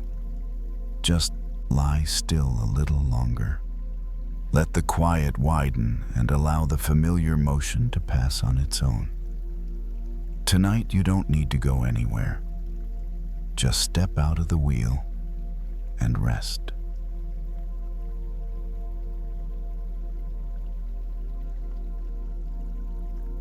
The locker room smelled like metal and soap. Noah sat on the bench with his boots unlaced, elbows resting on his knees, helmet placed carefully on the floor in front of him. The room was mostly empty now. A few lockers stood open, their doors swinging slightly before settling back into stillness. Somewhere down the hall, a shower ran water hitting tile in a steady rhythm. Noah rubbed a towel across the back of his neck and let out a slow breath. It hadn't been a bad call. No one was hurt. No fire had spread. Everything had gone the way it was supposed to. And yet his body felt worn in that familiar way, like something inside him had been scraped a little thinner. He picked up his helmet and turned it in his hands. The surface was scuffed, dulled from years of use. A few scratches caught the light. None of them new, none of them dramatic. Just the quiet evidence of repetition. People often talked about his job like it was all adrenaline and heroics. But most days, it wasn't like that. Most days were about patience, about waiting, about being ready for something that might not happen. And when it did happen, about staying steady under pressure. That steadiness came at a cost. Noah slid the helmet back into his locker and closed the door. The metal clanged softly final. He leaned back against the bench and stared at the floor, letting his breathing slow. Lately, he'd been feeling the weight of it more than usual. Not fear, not doubt about his ability, something quieter. The sense that each challenge left a mark even when things went well. That each test, each difficult moment was sanding something down inside him. He wondered sometimes if all this friction was slowly wearing him away. An older firefighter had once said something to him during a long night shift years ago. They'd been sitting on the back step of the station drinking burnt coffee, watching the sky lighten just enough to signal morning. "You know what they do with jade?" the man had said out of nowhere. "They don't cut it clean. They grind it. Over and over. Takes forever." Noah hadn't known what to say at the time. He'd nodded, half listening, half exhausted. Now the memory surfaced again, unexpectedly clear. Jade didn't start out smooth. It wasn't impressive at first glance. It was dense, rough, hard to shape. And the only way it became something people valued was through repeated polishing, through friction. Not all at once, not dramatically, just steadily over time. Noah flexed his hands, noticing the faint soreness in his fingers. These hands had learned how to hold steady when things shook, how to grip, release, adjust. They bore small scars he rarely thought about anymore. He'd always assumed that being tested meant something was wrong. That struggle was a sign of weakness. That if things were truly aligned, they would feel easier. But the jade didn't become dull because it was polished. It became clear. Noah stood and stretched his arms overhead, feeling the tightness along his shoulders release a little. The room seemed quieter now, the earlier energy fully drained away. He thought about the moments that had shaped him the most. They weren't the ones where everything went perfectly. They were the moments that had demanded something from him. Patience, restraint, courage, humility. Moments that had forced him to slow down and stay present. Each one had felt uncomfortable at the time. Each one had left him changed. He picked up his jacket and slipped it on the familiar weight settling around him. It felt grounding, like a reminder of who he was when things got hard. The locker room lights flickered briefly, then steadied. Noah turned toward the door, pausing for a second before leaving. Maybe he wasn't being worn down. Maybe he was being refined. The thought didn't erase the fatigue. It didn't make the work lighter, but it gave the weight a different shape, one he could carry without resentment. Noah reached for the door handle and stepped out into the quiet hallway. The night beyond waited calmly, indifferent to what he'd just been through. And for the first time that evening, he felt less like something was being taken from him, and more like something was being revealed. The hallway outside the locker room felt cooler, quieter. Noah's footsteps echoed softly as he walked toward the exit, the sound fading almost as soon as it appeared. The building had settled for the night. Whatever urgency had filled it earlier was gone now, replaced by a steady calm that didn't need explanation. He pushed the door open and stepped outside. The air was crisp, carrying the faint smell of asphalt and damp grass. A few stars were visible above the station, dim but present. Noah paused, hands in his jacket pockets, and let the night meet him where he was. His body still felt tired. That hadn't changed, but the tiredness no longer felt like something he needed to fight. It felt earned, honest, like a signal that he had stayed present when it mattered. He thought again about the Jade, about how polishing wasn't about force. It was about consistency. Pressure applied slowly, carefully, with attention. Too much and the stone cracked. Too little and nothing changed. The process demanded patience more than strength. That felt familiar. Noah had learned over the years how to stay with difficult moments without rushing past them. How to respond instead of react. How to trust his training when instinct wanted to take over. None of that showed up as brilliance from the outside.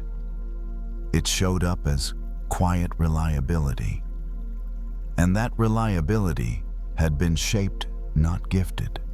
He walked toward his car and unlocked it, the sound of the door opening small and final in the quiet lot. Before getting in, he leaned against the side of the vehicle, feeling the cool metal through his jacket. He remembered times when he'd wished things were easier, when he'd wondered why certain challenges kept returning slightly different, but familiar enough to recognize. He'd thought he was failing to move past something. Now the pattern looked different. The repetition wasn't punishment. It was practice. Each time he stayed steady, something inside him smoothed out just a little more. Each time he chose patience over force, clarity over impulse. He became more himself, not less. Noah sat in the driver's seat and closed the door. The interior light clicked on briefly, then went dark. He rested his hands on the steering wheel and took a slow breath in, then out. The mind liked to tell stories about struggle, that it meant damage, that it meant loss. But the body often knew better. The body understood adaptation. It understood how friction could strengthen instead of weaken. He started the car and let it idle, not in a hurry to leave. The engine's low vibration traveled up through the seat, grounding him. Noah didn't feel proud. He didn't feel accomplished. What he felt was something quieter and more stable, a sense of trust. Trust that what he was going through was shaping him in ways he couldn't fully see yet. The jade didn't shine while it was being polished. It didn't announce its progress. It simply endured the process slowly, becoming clear. Noah pulled out of the lot and onto the road. The station disappeared behind him, lights dimming in the rearview mirror. The route home was familiar. He didn't need directions. As he drove, the tension in his shoulders eased. His thoughts loosened their grip. The day began to recede, leaving behind only what was necessary. He wasn't broken. He wasn't behind. He was becoming. The road stretched ahead, dark and open. Noah followed it, calmly illuminated, just enough to keep moving. Whatever came next would bring its own friction. He knew that, but now it felt less like something to fear and more like part of the shaping. The jade would continue to be polished, and in its own time, it would shine.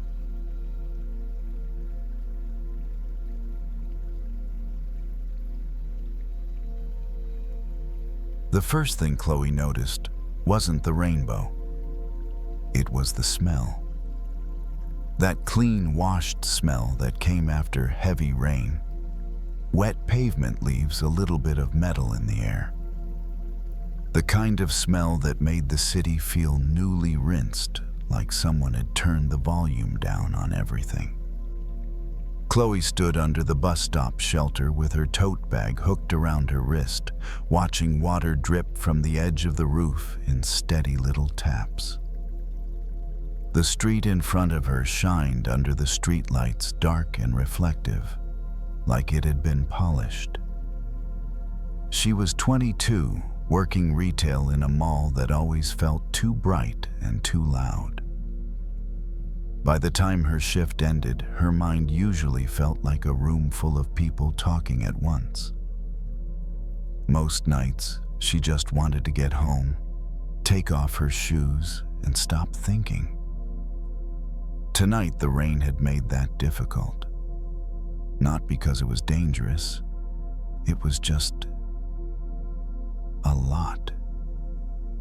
The kind of rain that made you feel trapped in your own plans. The kind that turned simple commutes into long waits and damp sleeves and the quiet irritation of things not going smoothly. Chloe shifted her weight, watching the bus route app spin and refresh. Delayed. She sighed and tucked her phone back into her pocket. She'd been trying lately to get her life to feel more certain, more predictable. She was saving money, applying for different jobs, looking at apartments online she couldn't afford yet, but liked to imagine anyway. She kept telling herself that once she got to the next thing, she'd feel calmer. But the next thing kept moving. And when the rain came down hard earlier, it felt like the universe was just messing with her timing for fun. Chloe leaned her head lightly against the cool glass panel of the shelter. Her hair was slightly damp at the ends. Her sweatshirt smelled faintly like rainwater. She wasn't miserable exactly, just worn down by the feeling that something always had to be managed. A car passed, tires hissing through shallow puddles. Water sprayed out in a thin fan and then settled again. The street accepted it without complaint. Chloe watched that and felt a weird thought slide in. Maybe I'm the only one arguing with what's happening. The rain wasn't personal. It didn't know her. It didn't care about her plans. It was just rain doing rain things, falling where it fell. That thought didn't solve anything. but it softened her irritation just enough. She looked up at the sky. Clouds still covered most of it, but the downpour had slowed into a lighter drizzle. The air felt calmer. The kind of calm that comes not when things are perfect, but when they've already done the worst of what they're going to do. A few people stood nearby under the shelter, quiet strangers with damp bags and tired faces. Nobody was talking much. Everyone had that shared temporary patience that happens when the weather forces you to slow down. Chloe pulled her tote bag closer to her body, feeling the solid weight of it. She wasn't alone, she realized. Not in her discomfort, not in her waiting. Everyone was waiting for something. A bus, a change, a break, a sign. The sky shifted again. A sliver of lighter color appeared at the edge of the clouds. Not bright, not hopeful in a cheesy way. Just different. Chloe took out her phone to check the bus again, then stopped. Not because she didn't care. She did. But she noticed how checking over and over didn't speed anything up. It only made her feel like she was chasing the same moment. She put the phone away and let her shoulders drop. The rain continued quieter now. Drip, drip, drip. Chloe watched the water gather at the curb and flow toward the drain, carrying little pieces of leaf and grit with it. The city looked a little cleaner, not spotless, just washed enough. She thought about fear, not big fear, but that background fear that lived in her chest lately. Fear that she'd make the wrong choice. Fear that she'd be stuck. Fear that she'd miss her chance at something better. Fear loved to show up when the future felt foggy.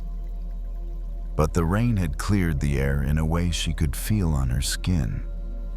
Cool, fresh, honest. She lifted her gaze again, and that's when she saw it. Not fully formed yet. Just a faint arc in the distance, barely visible against the thinning clouds. Easy to miss if you weren't looking. A gentle band of color that didn't demand attention. Chloe stared at it, surprised by how much it affected her. It wasn't that she thought it meant something magical. It just reminded her that the sky could change without asking. The rain had looked endless earlier, and now it was already leaving. She stood there, a little straighter still, waiting for the bus, still damp at the edges, but lighter in a way that didn't require explanation. The arc in the sky grew slightly clearer as the drizzle thinned. Chloe didn't take a photo. She didn't want to trap it in her phone. She just watched. Sometimes the beauty doesn't show up instead of the scary part. Sometimes it shows up right after, quietly, like a soft return. The bus arrived without any drama. No screeching brakes, no rush of people. It pulled up slowly, water dripping from its sides, headlights dull in the damp air. Chloe stepped on with the others, tapped her card, and found a seat near the window.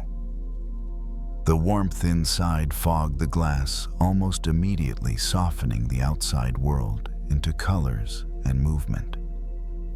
She wiped a small circle in the fog with her sleeve and leaned her head against the window as the bus eased back into traffic. Outside, the rainbow was clearer now. Still gentle. Still not shouting for attention. It stretched across the sky like something the day had almost forgotten to leave behind. Chloe watched it move in and out of view as the bus turned corners and past buildings. It didn't stay perfectly intact. One end faded, then returned. Colors shifted as the angle changed. It was never the same twice. That felt important somehow. Fear, she realized, often came from wanting things to stay fixed, wanting certainty to hold its shape, wanting guarantees that didn't really exist. When things shifted plans, moods, directions, fear rushed in to fill the gap. But the rainbow didn't resist changing. It didn't try to stay visible. It appeared softened and slowly thinned out perfectly, okay with not lasting. Chloe's shoulders relaxed as the bus moved steadily forward. The hum of the engine was low and even. People around her sat quietly, some scrolling on their phones, some staring out their own windows. Nobody needed anything from her. That was a relief she hadn't realized she was craving. She thought about how earlier, standing in the rain, everything had felt heavy and inconvenient. How easy it was to believe that discomfort meant something was wrong. But the rain hadn't been a mistake. It had just been weather passing through, doing what it always did. And now something softer followed. Not as a reward, not as compensation, just as the next phase. The bus stopped and started. Traffic lights glowed against the wet street. The rainbow grew fainter, blending back into the gray-blue of the sky until it was hard to tell where it ended and the clouds began. Chloe didn't feel disappointed when it disappeared. She felt settled. She noticed her breath again, slow and even, matching the rhythm of the bus. In that moment, she wasn't behind. She wasn't late. She wasn't failing at anything. She was simply moving, carried forward without needing to control the route. That thought loosened something inside her chest. The future didn't need to look bright all the time to be okay. It didn't need constant signs or reassurance. Sometimes it just needed patience enough to let the storm finish saying what it needed to say. Chloe rested her hands in her lap and watched the city slide past. Storefronts closed for the night. Streetlights flickered on. The ordinary evening unfolded without asking her to understand it. By the time the bus reached her stop, the sky had returned to its usual muted colors. No rainbow, no spectacle, just the quiet aftermath of rain. She stepped off the bus and walked the short distance to her apartment, shoes, damp air cool against her face. The sidewalk glistened, reflecting the lights in broken patterns that shifted with every step. Chloe unlocked her door and went inside, hanging her tote by the entryway. She didn't rush to change clothes. She didn't check her phone. She stood for a moment in the stillness of her apartment, listening to the faint drip of water from the eaves outside. The day had been hard. The rain had been annoying. The waiting had been uncomfortable. And still something gentle had followed. She understood now that fear often showed up when things felt overwhelming. But it didn't get the final word. Change carried its own rhythm. Storms moved through. Clearings appeared. Not always dramatically. Not always on schedule. Sometimes the beauty was brief. Sometimes it was subtle. Sometimes it was only visible if you stopped fighting what came before it. Chloe turned off the lights and went to bed, the memory of the rainbow already fading into something less visual and more felt. A quiet trust. A sense that even after the scariest moments, the world had a way of softening again. The rain had passed. The colors had come and gone. And that was enough to let the night take over gently, without fear.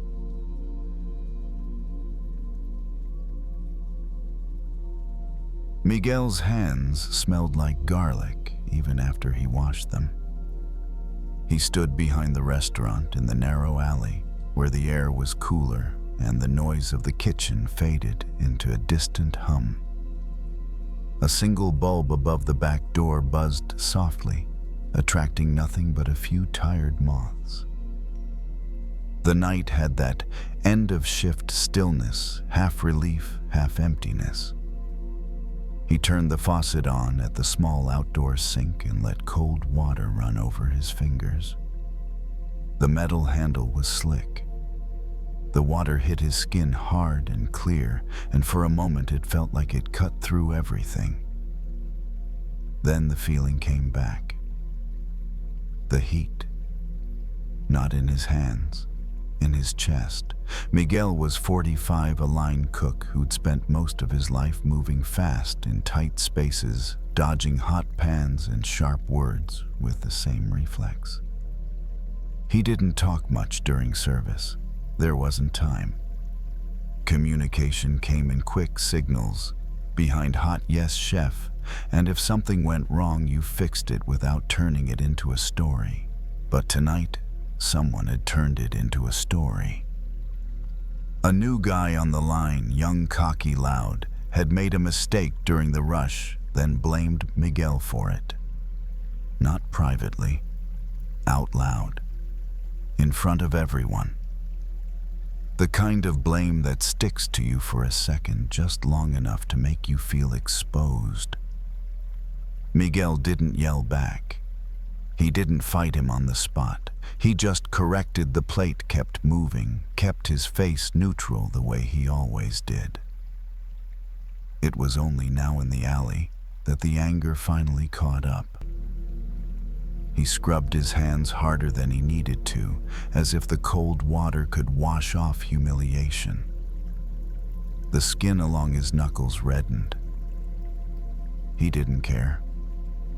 The anger felt like it needed somewhere to go, and his hands were the closest place. He shut the water off and stood there breathing through his nose. The alley smelled like wet cardboard and dish soap. Somewhere nearby, a dumpster lid clanged shut. A car passed on the street, sound bending around the corner and fading. Miguel replayed the moment. The accusation, the smirk, the laughter from someone who didn't know what else to do. He felt his jaw tighten, his throat go dry. He imagined what he could have said. The perfect comeback. The sharp sentence that would have made the kid shrink. The one that would have restored Miguel's dignity in one clean slice. But dignity doesn't work like that. Not in real life. Not in kitchens. Miguel leaned his forearms on the edge of the sink and stared down at the drain. A slow drip fell from the faucet. 1, 2, 3. A quiet, steady rhythm. He thought of a story his grandmother used to tell in Spanish when he was little, one he didn't fully understand at the time. A snake bites a saw thinking the saw is an enemy. The saw doesn't react. It doesn't feel pain. It just stays what it is, hard, sharp, unmoving. The snake keeps attacking faster and harder until it's bleeding from its own mouth. In the end, the saw hasn't been harmed at all. The snake has only injured itself. Miguel hadn't thought about that story in years. Tonight it landed with uncomfortable precision. Because the new guy in the kitchen wasn't the saw, not exactly. He was human. He could feel. He could be wrong. He could be cruel.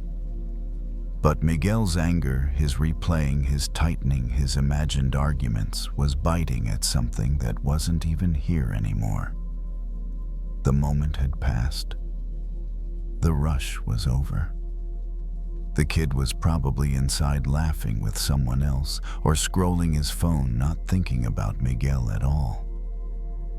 Miguel was the one bleeding now, not visibly, but in the way his stomach churned, in the way his shoulders stayed high, in the way he couldn't relax even though the shift was finished. He looked down at his hands again. The skin was red raw from scrubbing. He flexed his fingers and felt a sting. He had done that. Nobody else. Miguel let out a breath and leaned back against the brick wall, feeling its cool roughness through his shirt. He closed his eyes for a second and listened to the quiet. Anger makes you think you're holding power, but a lot of the time it's just holding you. Miguel wasn't ready to forgive the kid. That word felt too soft for what had happened. It wasn't nothing. It had mattered. It had stung. What Miguel wanted was something simpler than forgiveness. He wanted to stop hurting himself after the fact. He wanted to stop biting the saw. He opened his eyes and looked at the alley again. Nothing had changed. The light still buzzed. The water still dripped. The night was still the night. But his attention shifted. Instead of replaying the scene, he noticed his own breathing. Short, high in the chest. He let it drop lower just a little, as if giving his body permission to come down from the rush. He turned the faucet on again, gentler this time, and rinsed his hands without scrubbing. The cold water soothed instead of punished. He watched it run over his skin and disappear, taking the sting down a notch. A small mercy.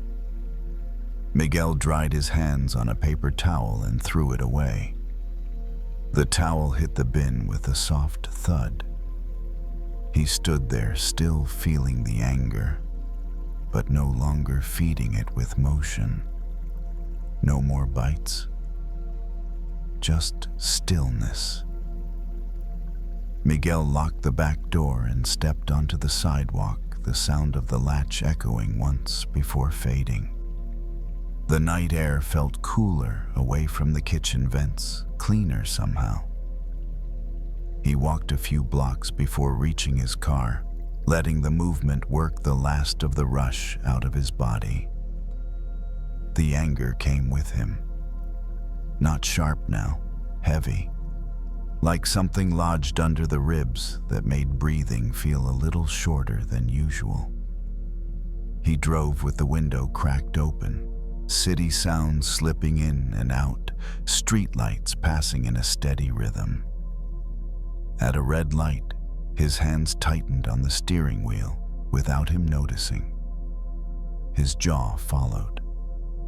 The scene replayed again, uninvited. The kid's voice, the laughter, the look that said, "It's not my fault." Miguel felt the old urge to bite again, to chew the moment until it bled out every possible ending. He noticed it this time. The urge itself. How it rose up hot and immediate, asking for teeth. He loosened his grip. Just a little. The light turned green. He drove on. At home, the apartment was dark and quiet. Miguel dropped his keys on the counter and stood there for a moment, listening to the silence. No orders, no timers, no voices cutting through the air, just the low hum of the refrigerator and the faint tick of the clock on the wall. He poured himself a glass of water and drank it slowly. The coolness settled his stomach. He felt the day sink lower in his body, inch by inch.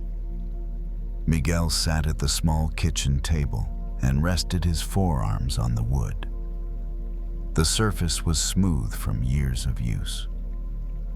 He traced a shallow scratch with his finger, following it until it disappeared under his hand.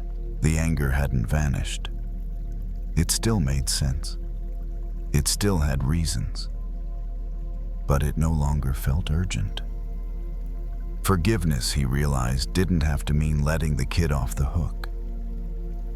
It didn't have to mean pretending the disrespect hadn't happened. It didn't even have to involve another conversation. It could simply mean choosing not to keep chewing on the blade. Miguel stood up and went to the sink again, this time to wash a single cup. He moved slowly, deliberately. No scrubbing, no punishment, just water and motion. In bed later, he lay on his back and stared at the ceiling. The apartment made its usual nighttime sounds. Somewhere a neighbor's TV murmured. Pipes shifted. The building breathed around him. The memory came back one last time, but without the edge. It felt distant now, like something that had already happened instead of something still happening. Miguel pictured the saw from his grandmother's story. Solid, unmoving, uninterested in the snake's fury. It wasn't proud. It wasn't cold. It simply didn't participate. He let that image settle. Not everything needs a response. Not every insult needs teeth. Some things lose their power when you stop attacking them. His breathing slowed. The tension in his shoulders eased.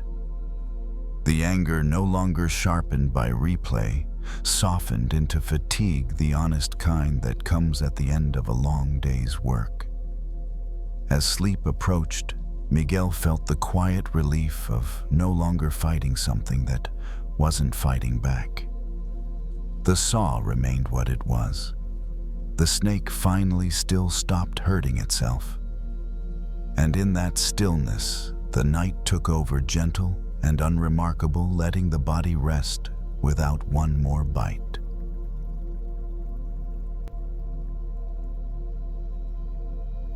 Marcus has always had a habit of wanting to see results just a little sooner.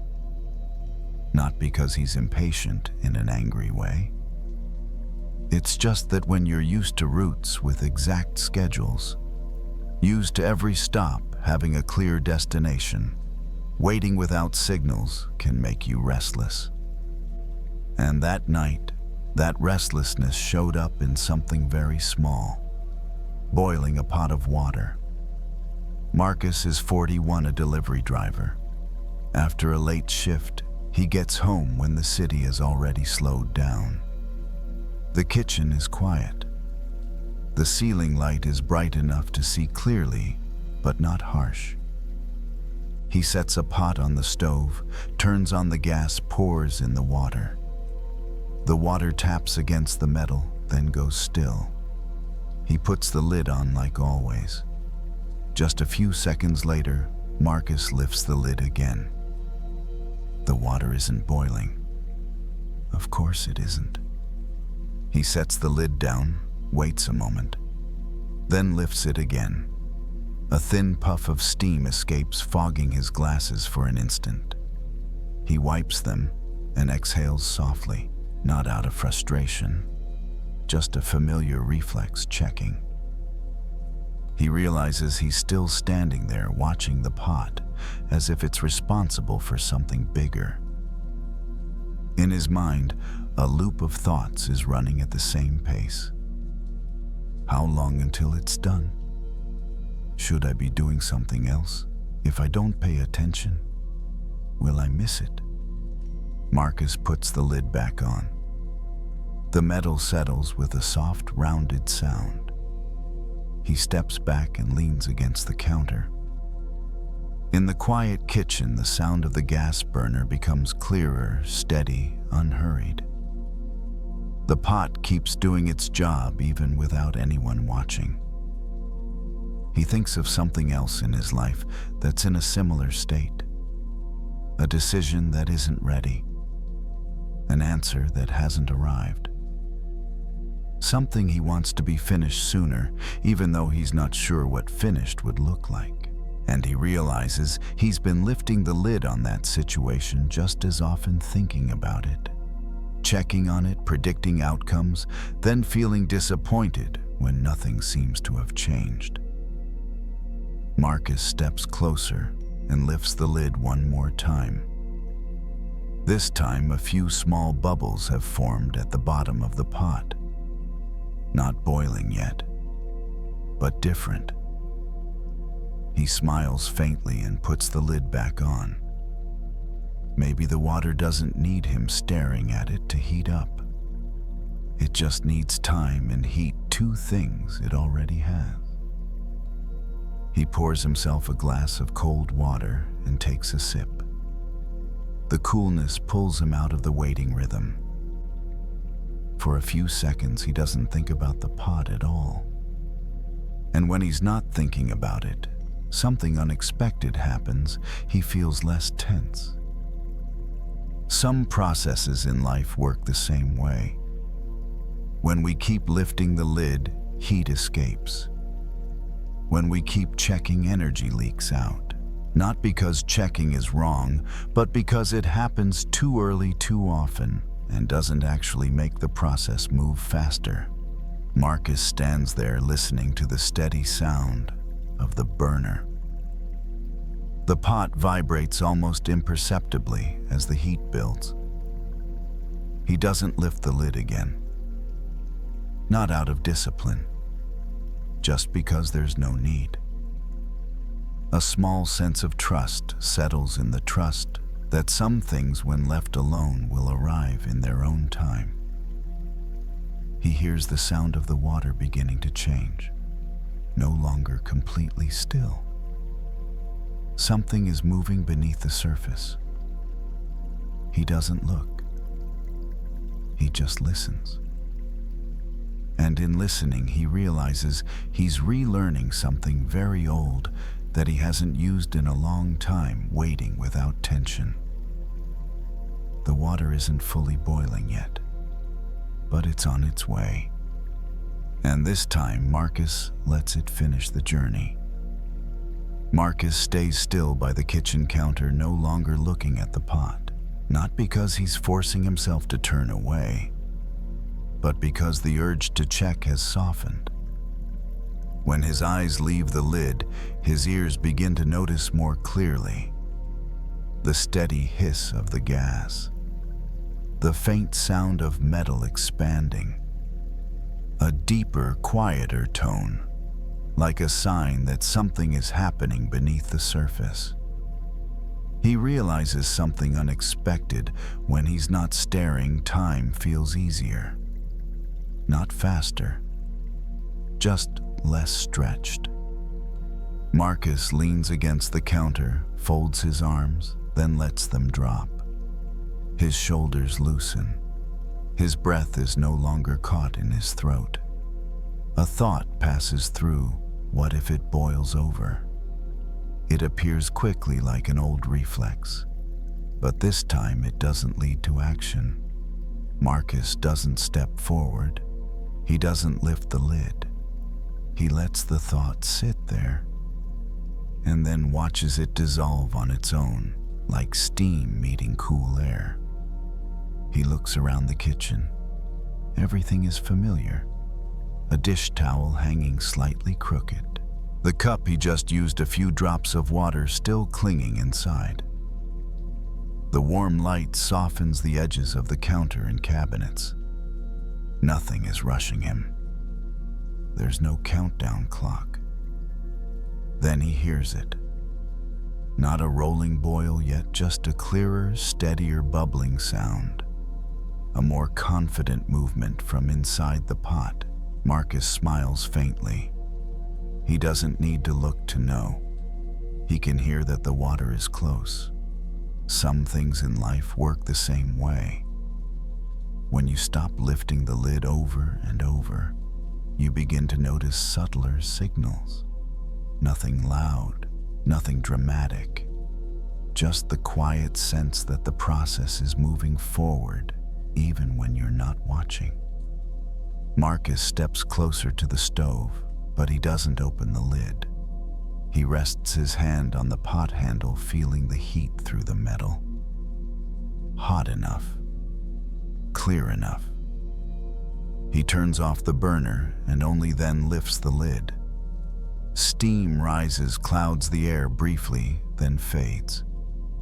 The water is boiling evenly, not overflowing, not rushed.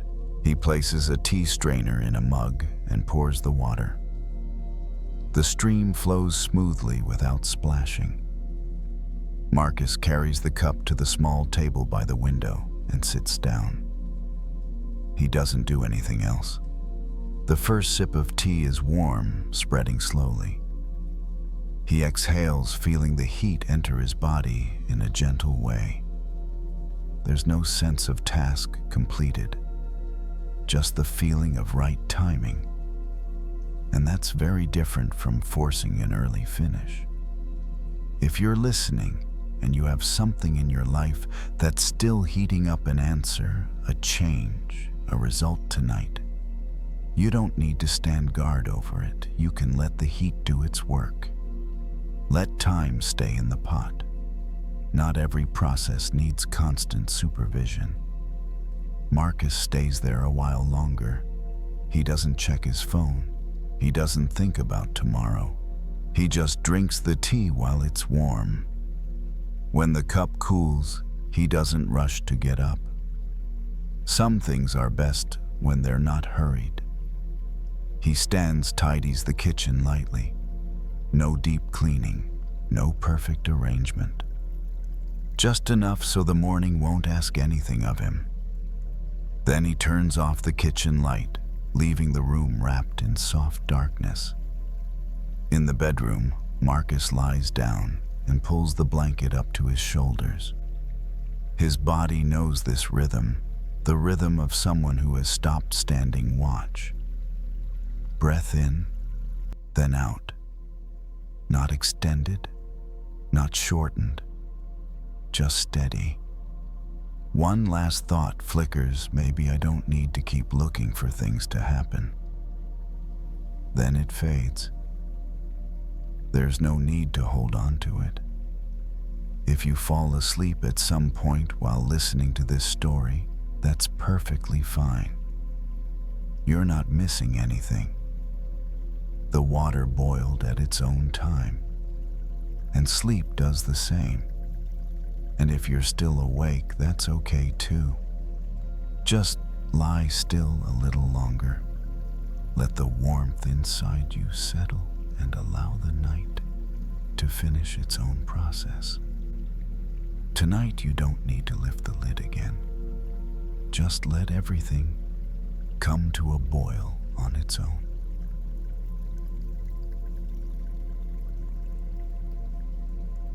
Wherever you are tonight, I'm grateful you chose to spend this quiet time here. If these stories help you rest, you're welcome to subscribe and return whenever you need a gentle place to land. And now, you don't need to do anything more. Let the night hold what you can't carry. And if sleep comes, let it come.